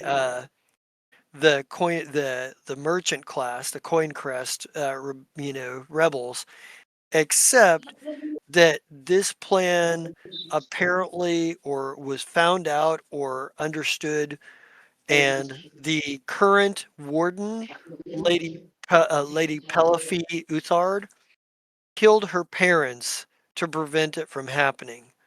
Um, like a young Lady Uthard, like she was still a teenager when this happened, a young teenager. Oh, so she crazy. So she, in the name, from what it's stated, that in the name that she was the only member of the Uthard family that was loyal to House Gister, and when she found out her parents were plotting, she killed them. So, um, But there's some satirization of the fact that it took like effectively a 13-year-old girl uh, to turn the keep the tide from turning back in the favor of the rebels.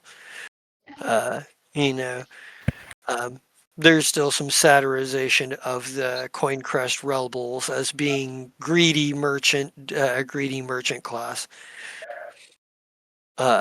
Sort of backed thing. And you've probably even seen a cartoon that, you know, hinted at a belief that perhaps Ocanther was behind it. Although you can't be sure whether that's just like nationalistic antagonism or if there is any proof to it. They certainly don't seem to offer any proof to it, only Mm, alluding to it. Um, okay. so Yeah. you're kind of looking at a weird political situation. And Mhm. the other odd thing is whereas most cities, duchies, and towns take the name from their noble in charge, in Goat's Mouth it's the other way around. Whatever family or house is the wardens there took the name of the city, and that's the tradition there. Is Mm, like whenever their house has changed, they take the name of the city. So it's kind of flipped there. okay. Interesting. Do we know anything? Well, I mean, I suppose we can learn a little bit more when we go to Lawnweave. But like, just about the differences between the cities themselves.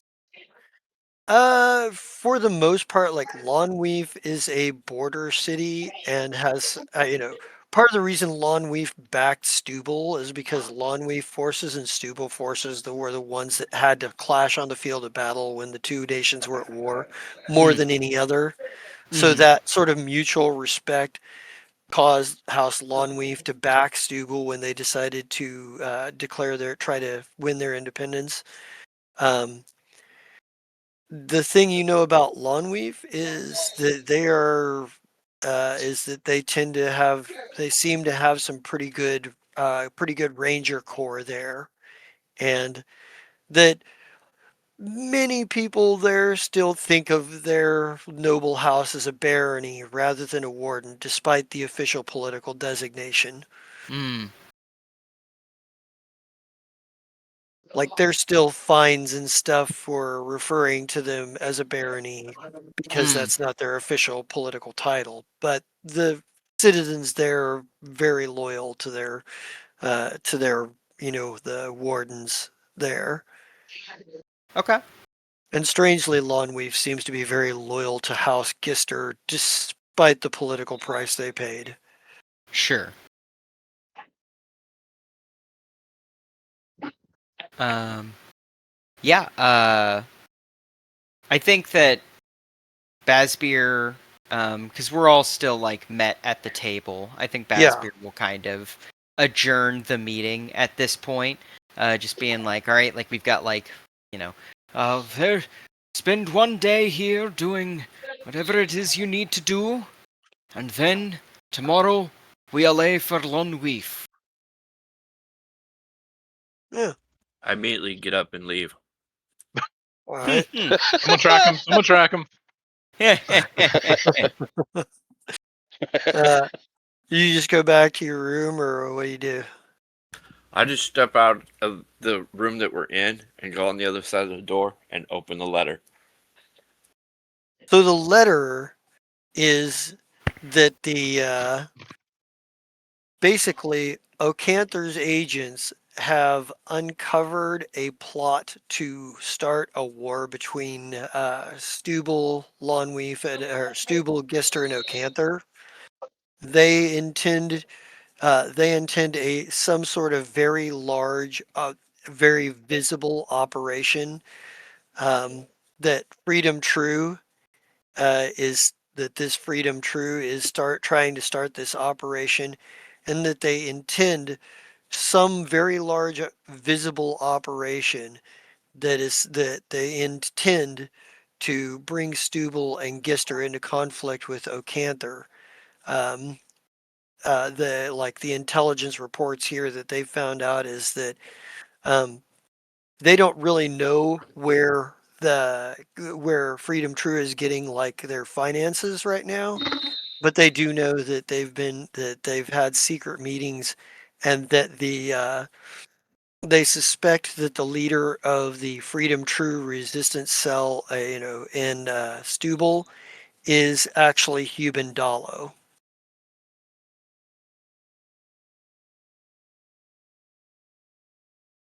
Like, so you are to aid in finding Huban Dalo and hit Freedom True's operation and stopping it before it can start.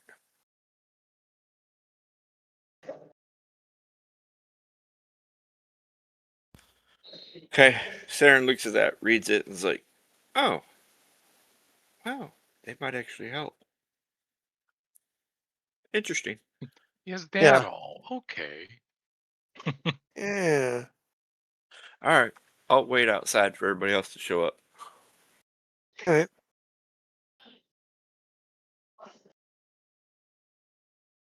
We come out talking about finding that Dallo character and the Yeah. like yeah, that was that thing that we found in that when we beat all those kill hands.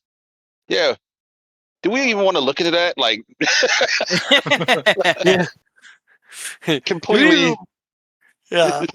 completely not even thinking about Saren. Yeah.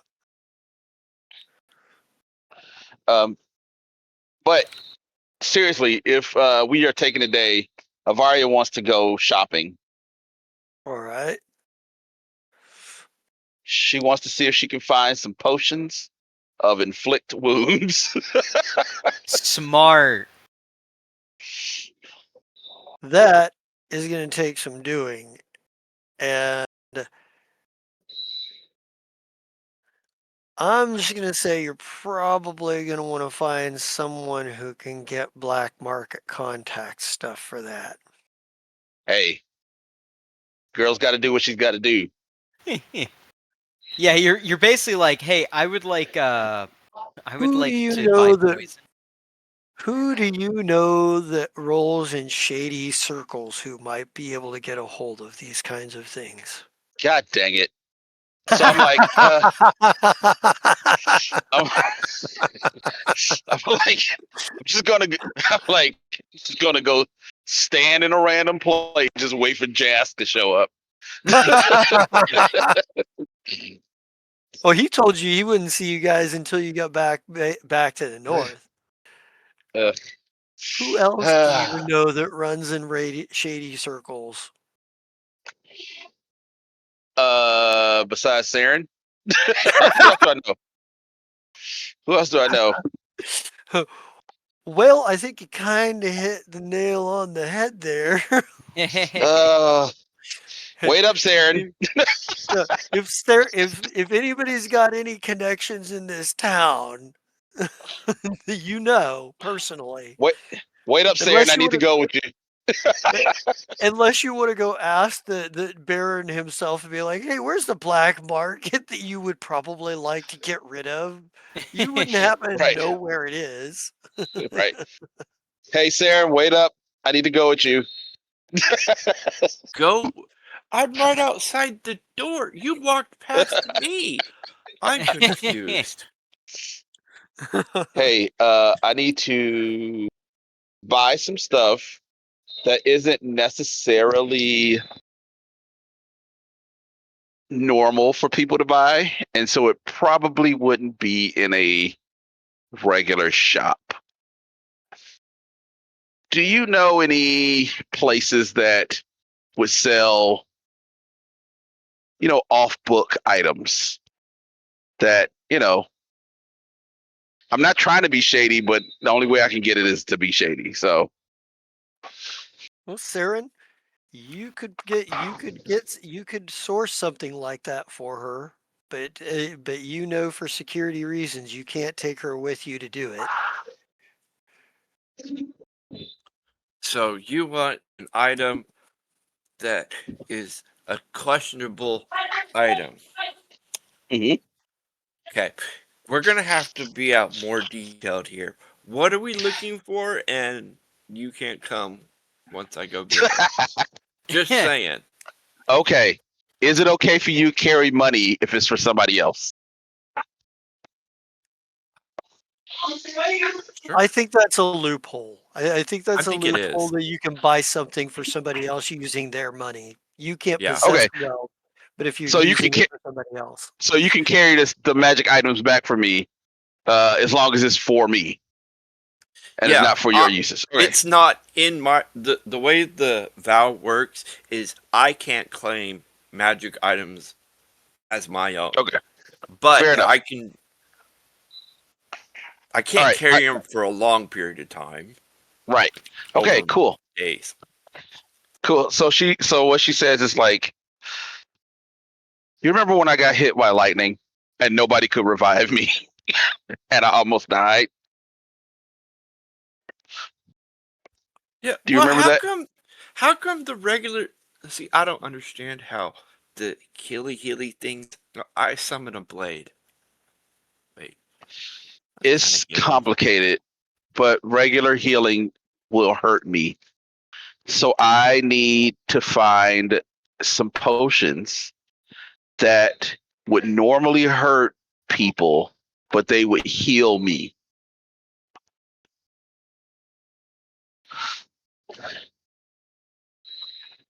And that is not something that you can just buy at a store, at a regular shop. Son of a biscuit. The last minute. Jesus Christ. Uh, did we I think lose you had to somebody? go. Oh. Huh? Sorry, I dropped out for a second. Oh. Yeah, but yeah, I say that's I can't buy them at a regular shop. I have to get them someplace. I have to source them from a different place. And I figured you might know where I can get something like that. Like like Probably. as far as you could tell, she's either talking about poison or a potion of inflict wounds of some sort. Okay. I have two thought process by your description. Do you coat this on a weapon? No, Or it is not poison. It is a potion of inflict wounds. oh, see. Oh shoot! I almost threw that paper. That's kind of important. My bad. So, man, that's interesting. Yeah, I can figure out where to find it, but y'all can't go. This paper is interesting. Read that real quick for me. Oh, you want me to read it for you? Sure. All right, I read it, and then I like raise my eyebrow at the name that's on there. I'm like, we just saw this name yesterday or 2 days ago. It was last night, but yeah. Oh, was it last night? I thought, yeah, the day before. Yeah. That was the like day before. Cuban Dallo, the Freedom. True. That was those names are in that bunker that we raided. Yeah, now we have to find him physically and kill him. Or eliminate him. Something like that. But you have to like your mandate is to stop their operation by any means necessary, and the fill in the blank that you understand is kill anyone involved. Like it's not specifically expressly stated, but your understanding of it is they die. They're enemies of the state. So, I'm pretty sure everybody else will be on board with this. I can put out fillers for your inflict wounds? Yeah, I could put feelers out while we try to find this one dude for the day, but the rest of the group needs to know that we need to kill and stop this operation from existing, or there's going to be a massive war. A war. But we don't want a war. I mean, you are saving my life. Let's let's. I will let them know if you will, please find this potion for me. The lightning thing was Okay. scary. Okay, thank you for the paperback. And I walk You're off. welcome. Yeah. And I sigh and I go back in and I'm like, hey guys, Saren showed me his paper. And guess what he has to do? and that is where I just cut it off right there. That's just like tell the rest of the story. What do you guys like react how do you guys react to this? I think Bazbeer probably raises an eyebrow and goes, "Prevent a war? Well, that seems like a noble thing to do." And I'm like, it is now remember it is for Ocanther. So Hmm. but if it like it could prevent a war, that is true. I don't know why it's preventing a war. Saren is getting me some potions, so I told him that I would tell you. But I really don't like Ocanther. So Yeah. Strategically speaking, if you guys are trying to have a Lord's alliance and fight a war in the north, these two countries, the big heavy hitters, fighting a war down here and being distracted from that does not help you. Mm-hmm. yeah. So but we do need to prevent a war. So I really hate Ocanther. Yeah. Yeah, felt. um yeah, I think at least Bazbeer's down to help.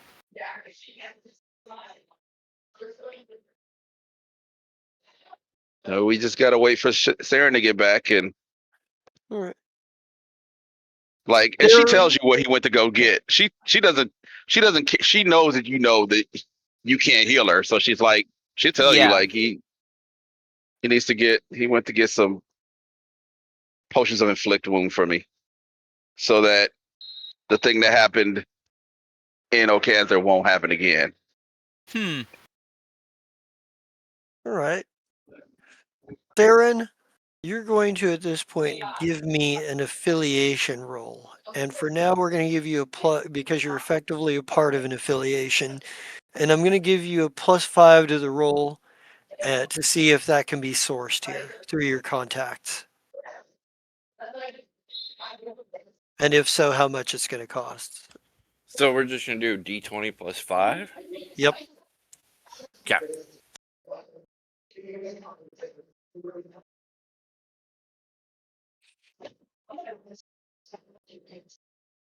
You can find it, but it's going to be kind of expensive. It's not going to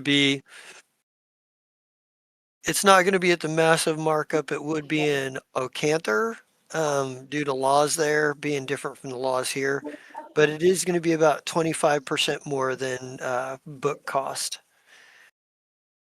Like they can get it for you, but it isn't going to be cheap.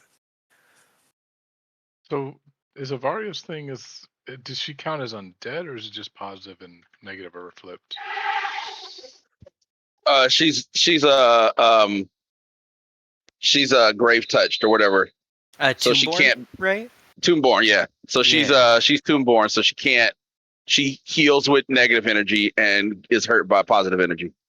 Okay, because I was just like, if she counts as undead though, doesn't turn Yeah. undead work on her? But Not yet. not yet. Oh boy.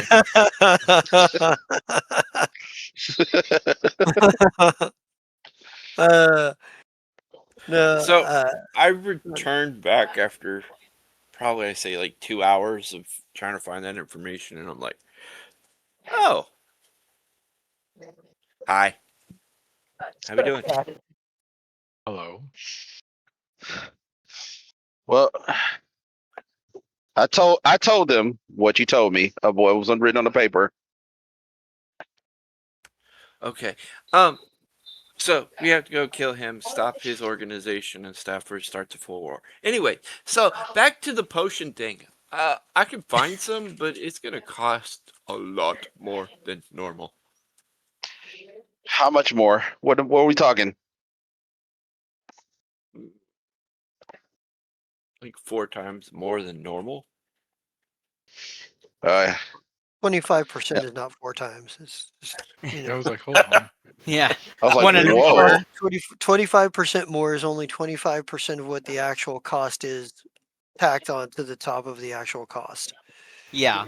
Saren's not very good at marketing money. He's in things, so that was Yeah. his thing. Like there was Yeah. a 5 and a 2, maybe 4 times, somewhere around there.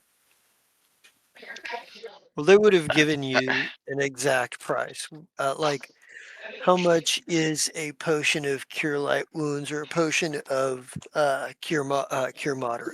Because it'd be the Cure same. moderate is what's cure mod? Cure mod is 300 gold. So that would be uh something like 350, nope, 375 maybe, something like that.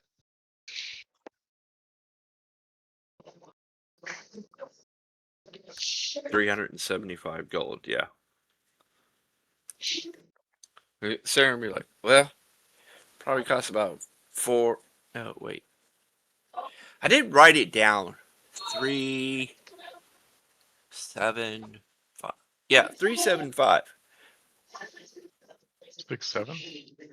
Like Avaria's like, so like I just need enough to get me on my feet, and I don't have that much. I'll have to get something a little bit weaker. Um,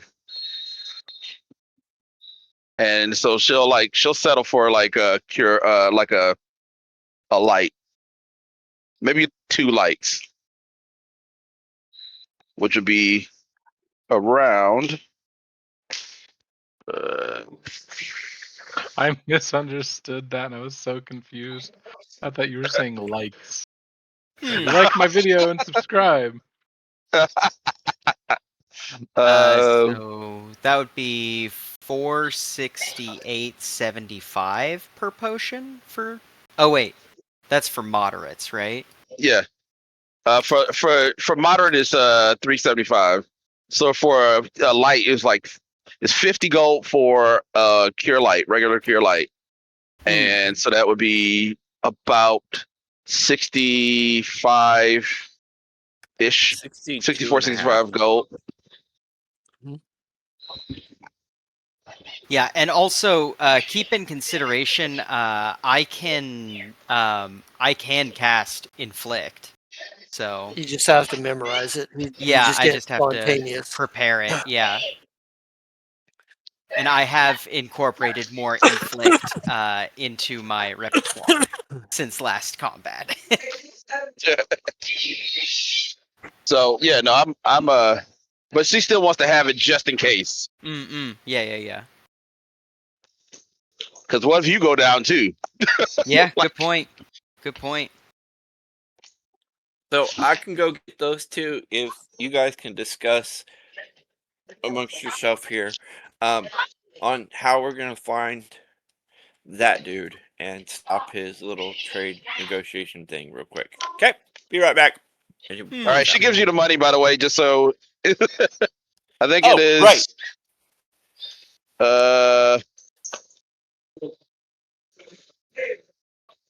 Yeah, so that is let's just say 63 gold a piece. So that's 126 gold that she gives you. Wow. Okay. Cool. I'll be back. Hide that under there. Yeah. Yeah. So you're able to meet with your contacts and get the get the arrangement for those potions. Like, since you've made contact here, you've got that ability to go do it. It was more a matter of whether or not you were important enough for it to actually be resources they could spare. So, and they can. So, not cheap, but you can get them. Mic check. So, what are the rest of you going to do while Saren's running the errand? So what is I'll this research so we can find this guy. Maybe. And do some gather information checks. Yeah. All right. Sorry, I got kids running around here. I might mute myself. All right.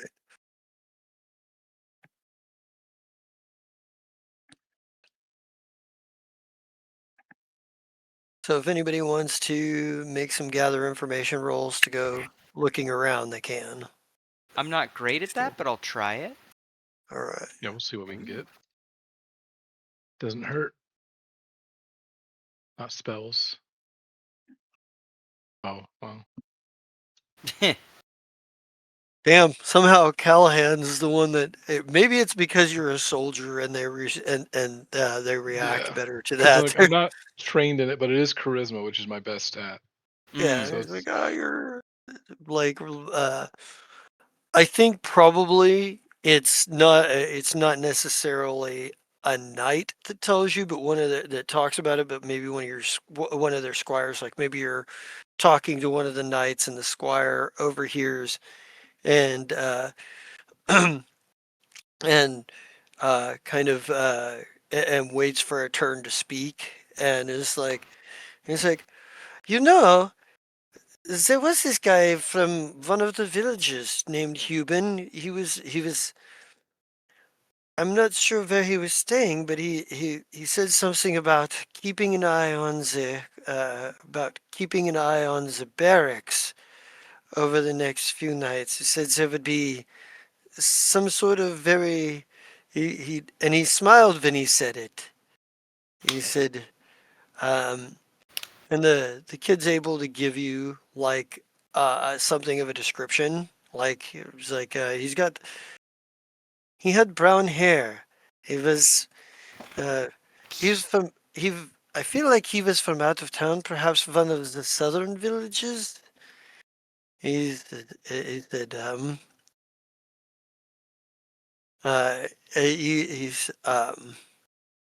and I think maybe he recognized you as you was the group that came in last night to speak with the warden, with the lord. He goes, I saw this human look. Well, when you guys passed by, he looked at one of your friends, and he seemed to decide that he needed to be somewhere else. Hmm. Thank you. That is very useful information. Yeah, he's like yeah, he's like, I hope there's nothing wrong. That is my hope as well, but we shall see. Yeah, maybe in the night kind of finishes packing up, and he goes, and he's like, we get a lot of spies through here. I feel like he says, I fear my squire may have let his imagination run away with him. And he goes, if this information is not useful to you or proves to be false, you will have my word and notify me, and I will see to it that he faces the proper punishment for such lies. Jesus. Yeah. I'm like, any information is never bad information. If it turns out false, I'm not going to hold him accountable. He says, but it is unlawful. He says, but it is dishonorable and breaks the knight's code to lie about something like this. He goes, It may not be a lie as much as he just may have misunderstood.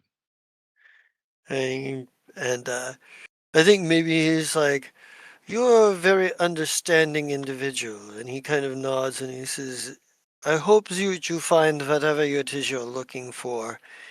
And he says, and he kind of and I think he kind of takes his squire with him. And he's like, perhaps we must talk about being cautious about what one sees and making certain you're patient enough to understand what you're looking at and not just that you're looking at things. And he's kind of talking to him a little bit. Like it's clear that he didn't see the same thing the kid sees and that his squire sees, and Yeah. uh, like this is probably a situation where he isn't like putting as much stock into his squire. Maybe the kid has some history, or maybe he's just young enough he didn't. He's still learning the ropes or something. I was a squire once. I'll stand up for him. I won't let him get Yeah. punished. Yeah, I do give him a but salute yeah, though as we walk off. he gives you a respectful bow and salute, and he says as before he leaves, and he's like, but yeah, the kid said that this human was talking about like watching the barracks, tomorrow night, that there was going to be some kind of show. Hmm. Yeah, I'll head back to the party as everyone starts gathering to share that information. Let them know we should probably keep an eye on the barracks as Yeah. well. Yeah. That sounds like probably a smart idea is to just maybe we should stake out the barracks, perhaps. Oh yeah. All right. Do you guys want to?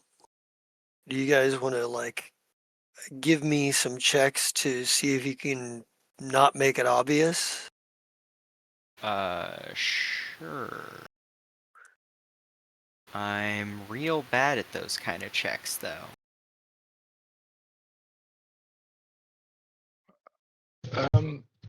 Well, I can give. I think it's dexterity or wisdom. You know who's good at those checks? Yeah, yeah. Yeah, so I can give us dexterity, which should help with hide and move. Well, move silently. I think. Hold on. Yeah, Yeah. I it have completely negates. Oh, my armor. Oh no. yeah, I was gonna say I have a -6 to hide because of my armor, and probably a -6 to my move silent. This is gonna be with a +4, so that's a 3. I don't think I'm hiding. I think. Well, okay, I'm hiding. They're like, what is that noise? Ah, just a box. um, I like Gavaria's idea with the disguise check. That was pretty cool. escape artist forgery. I'm really trying to find something that's not gonna be a -8, but I'm not sure. No, we are effed. Uh, Yeah. although, so I do have bluff. Um, Mm. Yeah. so like I can hide really well.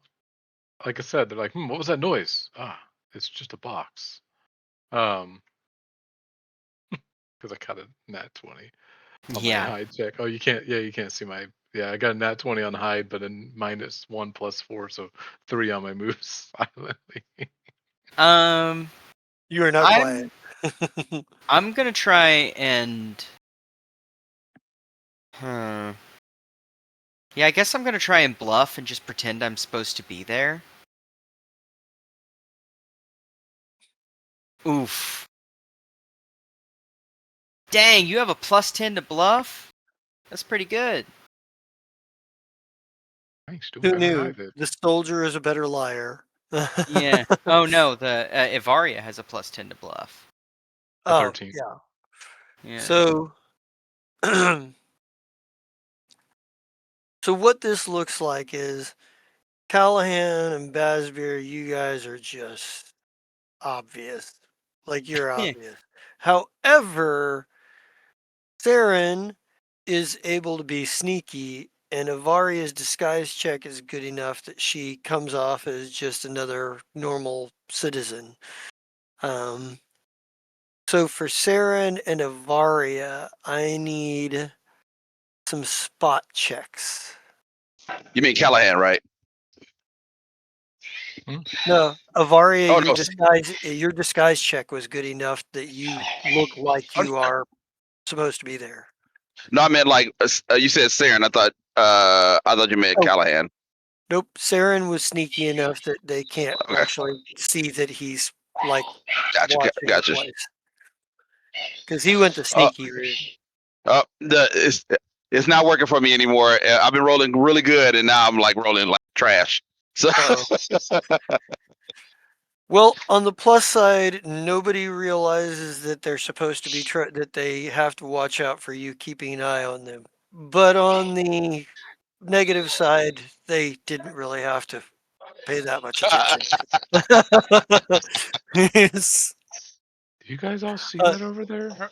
Do they think they're hidden? like, Yeah.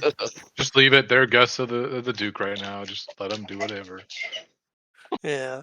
Um, I think you guys are not really able to like catch any activity. You haven't been able to figure out like if they have come if Freedom True has come and done anything up to this point to set up for this, they managed to get by all of you. um, but they have Oh, we're getting a lot of background noise, Joe. yeah, oh, sorry, yeah. Oh, you're good. but staking the place out really doesn't give you much to go on. Like you maybe see couple of places that would make good points of injury if they were trying to be somebody was trying to be sneaky, but it's really hard to tell because you don't know exactly what they're like planning to do specifically. Only that it's supposed to be big enough to start off, big enough and public enough to start, like potentially start a war. Hmm. Maybe they're planning on blowing up the thing, the barracks. Was there in that Squire what he said? My brain can't remember. Did he say where the dude was stationed? Like No, he what didn't know village he where was the. in? No, he only theorized that the guy might have come from one of the southern villages. He said Oh, he was that's definitely from out. He felt like he was from out of town. Wasn't anybody that the squire recognized. is there a way that I can I know this is part of my job from the thing, and they probably don't have any other information but want me to figure it out myself. Would they have information about where he was stationed at the last, like, do they have any tracking information on his movements over the last 4 days Uh, type thing? body at best. Effectively, they couldn't give you a direct timeline of where he's staying or anything like that. They could tell you that he's visited some alchemist shops, that he's visited, that that they think he might have visited with a local hedge wizard that lives outside of town, but they can't prove it. They have like he appears to be gathering materials for something, but the different places that they can track him to and can't track him to make it difficult. Um, because they had some intel that he was potentially in the market for poison or or cursed items, things of that nature. Um, kind of how he came to their radars because he was looking for poisons and cursed items and things of the and that kind of stuff. Okay, I propose an option to the group. Can we just go search around the barracks to see if stuff's been planted already and sit on it and let nobody else touch? No, man, brain hurts. Maybe we should like I don't know. be Saren some. goes and sits down. Yeah, maybe we should be some Citizens Anonymous and put in a tip. You know? Maybe we should just yell bomb and see what happens. Yeah. And now we're not allowed to fly anymore. Yeah. But yeah, because, like, we can't let people know where we've got this information, like the root of our information, but, like, people should know that there's, like, potentially something that's going to happen at the barracks in a couple nights. Yeah. I mean, technically it was a rumor with Scryer, so... Not you too. I'm He's just trying his hardest. I realize he's doing a job and whatnot, but how much value did he go into research like we're doing to find out, or was it just He something just said saw on the something streets? weird. Yeah, he just saw something weird and he told Yeah, somebody about Wait, did you tell me about the dude? Like when the Squire told you about it, he said he saw someone in the group and was all like, "Whatever about that." Did you tell me I don't that? think you. No, I don't think you've been back yet, have you? Or did you come back? Well, I came back We've all after with gathered the back. Oh, yeah, potion. you've been told. No secrets, remember?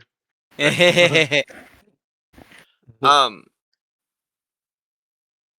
and Saren's going to conclude the fact that it was probably him that he was all like Yeah, about. probably. But why? I mean, and he's going to go and lift his shirt up and it's like, it's not like I made this visible to every. My bad. Sorry. Sorry. Never mind. Man, I don't know.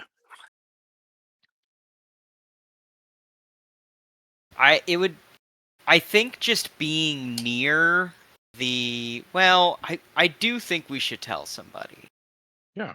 Why can't we just tell the fucking Baron? Dukes? I can't remember. Warden. Earl. Yeah, the warden. Warden. Ivaria is already in disguise. So I put in all this effort. oh, she can. I think that Avaria would take point on that, and she would talk to the warden, looking like some, normal citizen, and try to bluff her way in, and just say like, "Hey, I heard, did I hear something? Anybody have a problem with that one?" No, I think that that's reasonable. All Getting right. an average citizen in front of the warden might be difficult. Maybe like Well, she's gonna talk to a guard first. yeah, Says she has some information. yeah. That she heard a rumor, and then I see, and work your way up the chain of command. Yep. Yeah, I got days later. you. All right, here we go. All right, Justin, if that's something that we can do, I want to roll my bluff check now. Well, see, you're not lying about the content of what you're telling. Okay. Yeah. So you don't have to bluff. That you just if you're trying to convince somebody that the truth is the truth, that would probably be closer to a diplomacy roll. All right. Well, then here we go. All right, so I will go to the guard first. Boom. Right? Nice. He's suspicious of you, but he's like he probably is like he's probably like he's like I think he's probably decides he's going to take it to his captain, right? Like he's like basically gives you the don't leave town, be where you can be found, Right. Okay. Fair enough. check back with you, and he sends to his if anything develops, but he takes it up to captain. Oh, sorry, Yeah. I forgot to put on my persona. So Avaria is just she's really good at disguise, but she's not like a disguise like expert. So Right. she's still just a lady, but she just is, like a little hunched over, like Yeah. like her hair is all kind of messed up, and then she says, "Oh, I've heard a rumor of something untoward going on at the barracks. You should tell the warden. I would like to tell the warden myself, but I am just a humble citizen. So here's the information." Hello, And then fellow citizen. Yeah. Like he he takes it to he's going to take it to his captain, and then they'll decide what they're going to do, and they're going to decide what the captain thinks he wants to do about it. But uh in the interim, like in the interim, what are you guys going to do?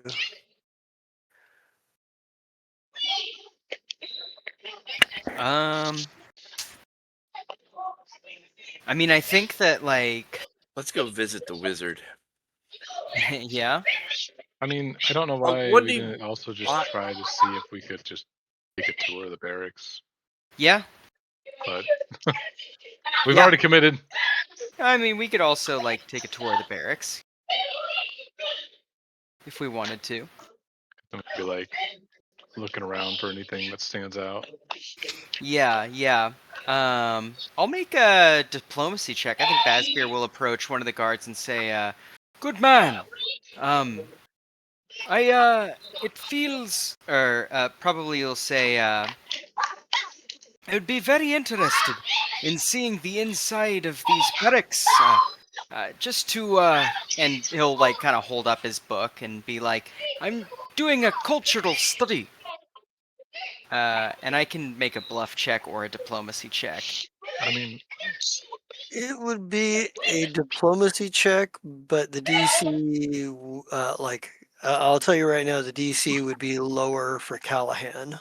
Oh, okay. yeah, I was gonna say I can, as a soldier, I can just be like, hey, I'm interested in seeing the Yeah. barracks. How your Okay. setup is. Like either one of you could do it, but as a soldier, he's got somebody with a name. He's got like probably a little bit more I sway also have here. 14 diplomacy I don't get to use. Good lord. 14, man. That is Yeah. So He's a military officer. He's not just a fighter. He's a marshal. I'll approach and just be like, good evening. My name is Callahan Cromwell. I'm here for however long we're staying, a couple days. And my companions and I would like to take a tour of the barracks to kind of see the differences between our kingdoms. And maybe if we have any ideas to share. Uh, Boom. Damn, Callahan. I will Yeah, share wow. ideas. Move with it. yeah. I think the sergeant probably is like we have heard of the reforms that have been made in Deltric's military. Perhaps we could share some notes, and perhaps help you Absolutely. shore up some things you may be working on still. We understand that the former Baron was forced out by his own military commanders a few years ago, and says we've heard a lot about Baron Mulcain and Baroness Deltrick, very famous mercenaries. And like he kind of like talks to you about like military procedure, and you know Stubble has like respect for like for both Deltrick and Mulcain, especially for Mulcain, because I mean he is a dedicated soldier and his fighting units are trained very well. So they're probably like, he understands that Mulcain trains his soldiers very, very well. And I said, how do you find them to be?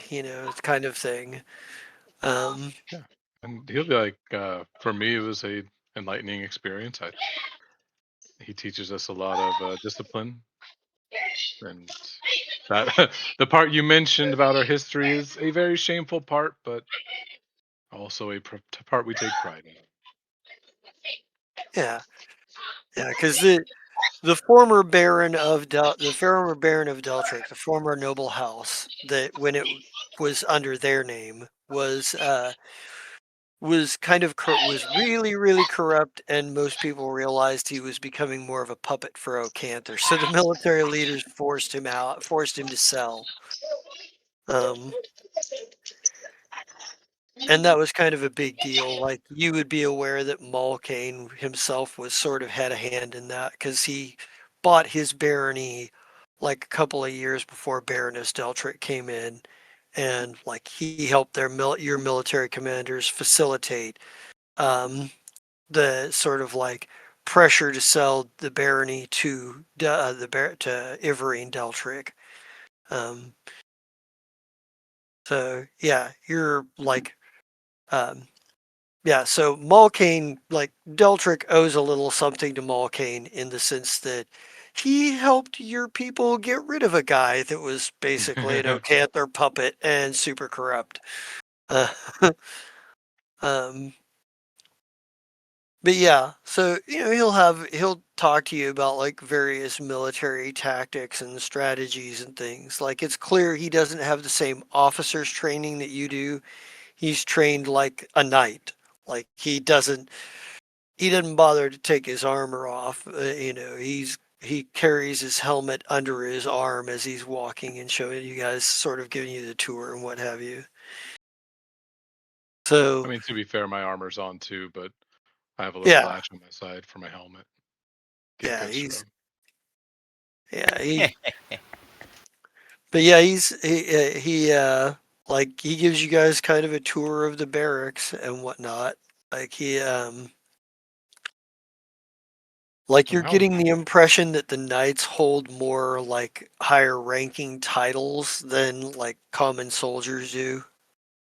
I'd like to do a spot while we're walking Okay. through. Nothing super crazy. I only got an 11. Well, actually, if Yeah. you're boosting wisdom, I got a 15. yeah, that would be going. Yeah. You don't see you don't see anything obvious. Sarah, neither do you. Uh, I am probably a little bit too caught up in the conversation, which is yeah, fair. right on. Came Okay. in here with a plan, but now he's just like, I'm actually interested in all this. Oh wow, yeah. Yeah. Yeah. Callahan's like, all cohesion has been lost in my unit. What about this unit? Yeah.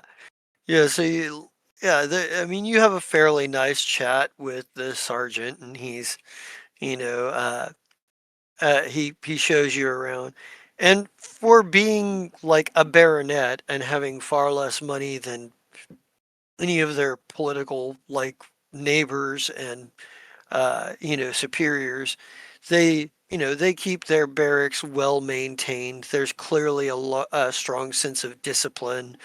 There's clearly like an effort to keep weapons like maybe in Deltric, like there's a slightly more at like while you're expected to keep keep very good care of your like weapons and stuff.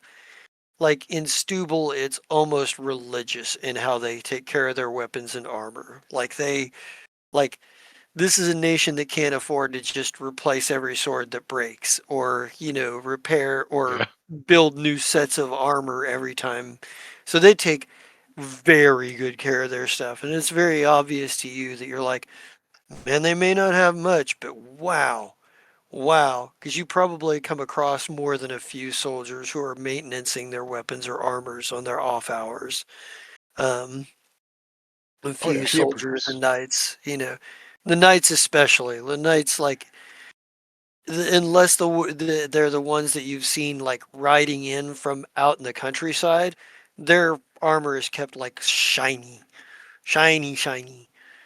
And there's a feeling of history with each of them. Like there's a feeling that like some of these weapons and armor have possibly been handed down for a couple of generations, but they're so well maintained. It's like you can see the telltale signs of. And Basbury, you probably notice this too, just because your background. Like these are weapons that have been taken care of lovely on armor, taken care of lovingly and repaired and fixed and reinforced in numerous ways.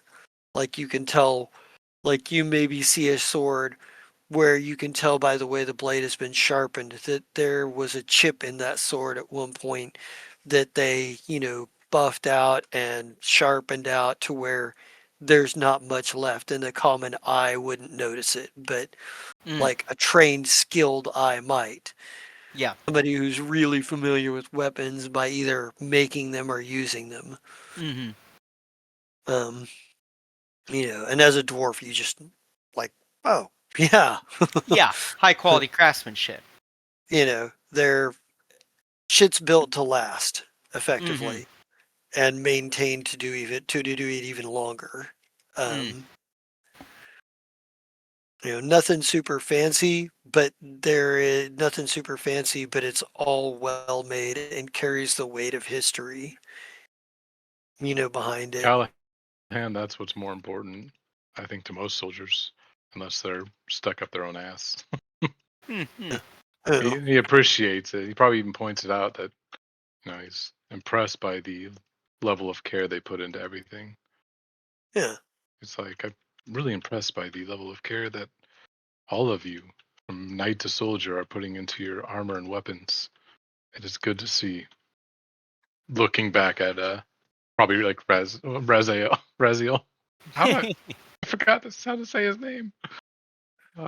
Just looking back at him and like his I don't know. I don't know if he takes care of his. I know his sword he definitely does, but other things. Yeah, you know for a fact that Raziel treats his sword. His sword is like a family Yeah. heirloom that has been passed down. Also, for as much of a savage as he is, he dresses quite nicely. Still looks at you because the BlackBerry incident. Yeah. Yeah. the pie incident. Yeah.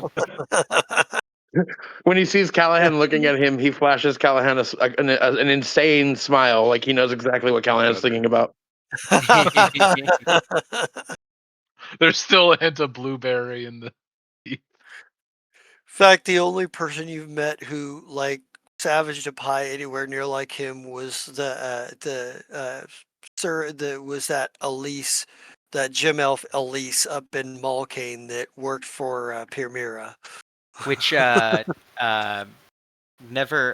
he hasn't even met Elise yet, I don't Yeah, think. probably not. Because we Yeah, got picked up Callahan in hasn't.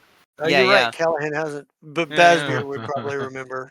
Basbier remembers. Basbier doesn't Basbier, care. Evaria might remember as well, because you saw Elise basically just face down into a pie. Yeah, Uh, yeah. and not since her have you seen such savagery with a pie. um, yeah. Um, the barracks are nice. It's like well maintained. Everything's well maintained, and the soldiers are generally very, very polite. They're a little the knights seem a little bit stiff, but you would expect that anyway because they're knights. Yeah.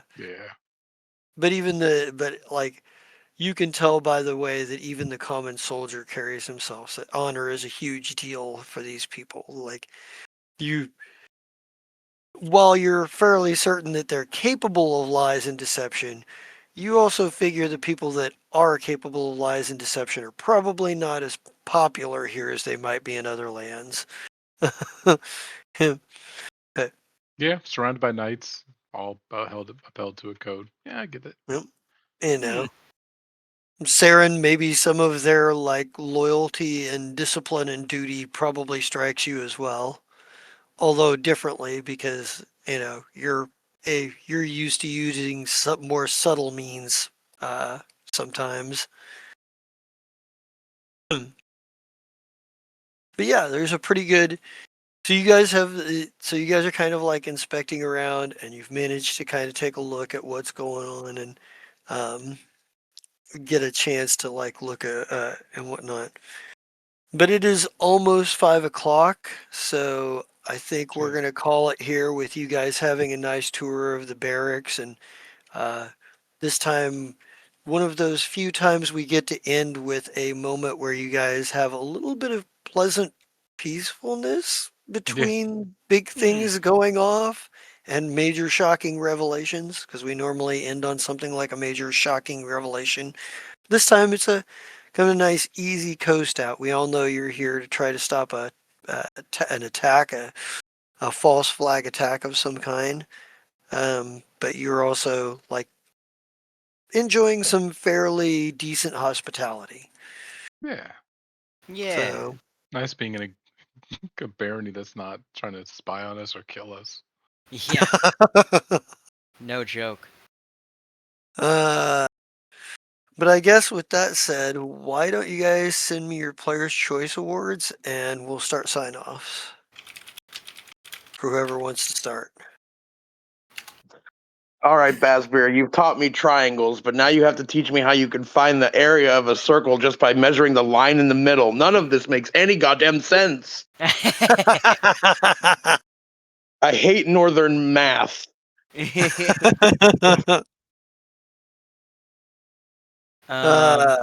Who's starting? Yeah, okay.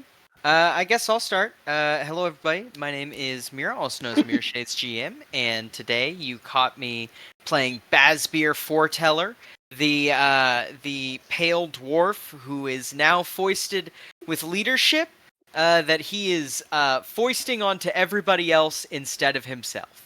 Uh, um, other than that, you can also catch me every other Saturday running Napple 2.0 hour, where these guys, it's been a while, but these guys are about to do a big ass heist slash assassination, a heist assassination, if you will, and I'm very excited for it.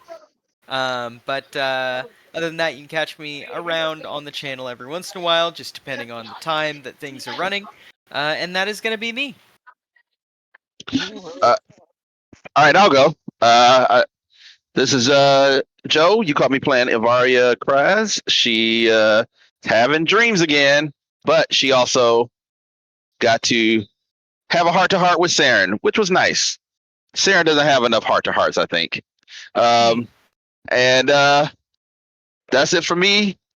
If you got 2B, watch Half Sisters if it's still on there, and if not, moving on. That went I'll go where next. that did not go where I thought it was because I thought you were going to say Saren doesn't have a heart. And you're like, damn. I'll go next. Yeah, I'll go next. Hi, Wabbit. Caught me again, Ezraziel. Getting deeper and deeper lost in this northern land that he seems to understand less and less about, the deeper he goes in it. Not in anything else right now, but looking forward to seeing where this goes. All Hell right. yeah. Based. Who's next? I'll go. It's your boy Sassy Nasty 69999. Playing Callahan Cromwell, the soldier who comes from money but doesn't act like it because he was raised he was raised with money, but he's the second son, so he was not loved enough. But he was also raised by the military more so than his parents. Yeah. And yeah, I got to use my diplomacy, my insane levels of diplomacy. And then, yeah, you can catch me on every other Saturday in Napple 2.0 as Chance, the hobo with the shotgun. As yes, we're about to go do a heist assassination, and I don't know what to expect. It's going to be interesting. We're going to probably have some fodder we're going to take with us to die so we don't die. Oh, cool. Okay, I'll go next. I'm Scott. I played Saren. And Saren is a fun, complicated character. I don't know. I like him. I don't know. But that's about it. I'm not in anything else at the moment because life is a difficult transition at the moment. but that's okay, and it's fun. But that's it, me. All right. Is that everybody? Uh-huh. All right.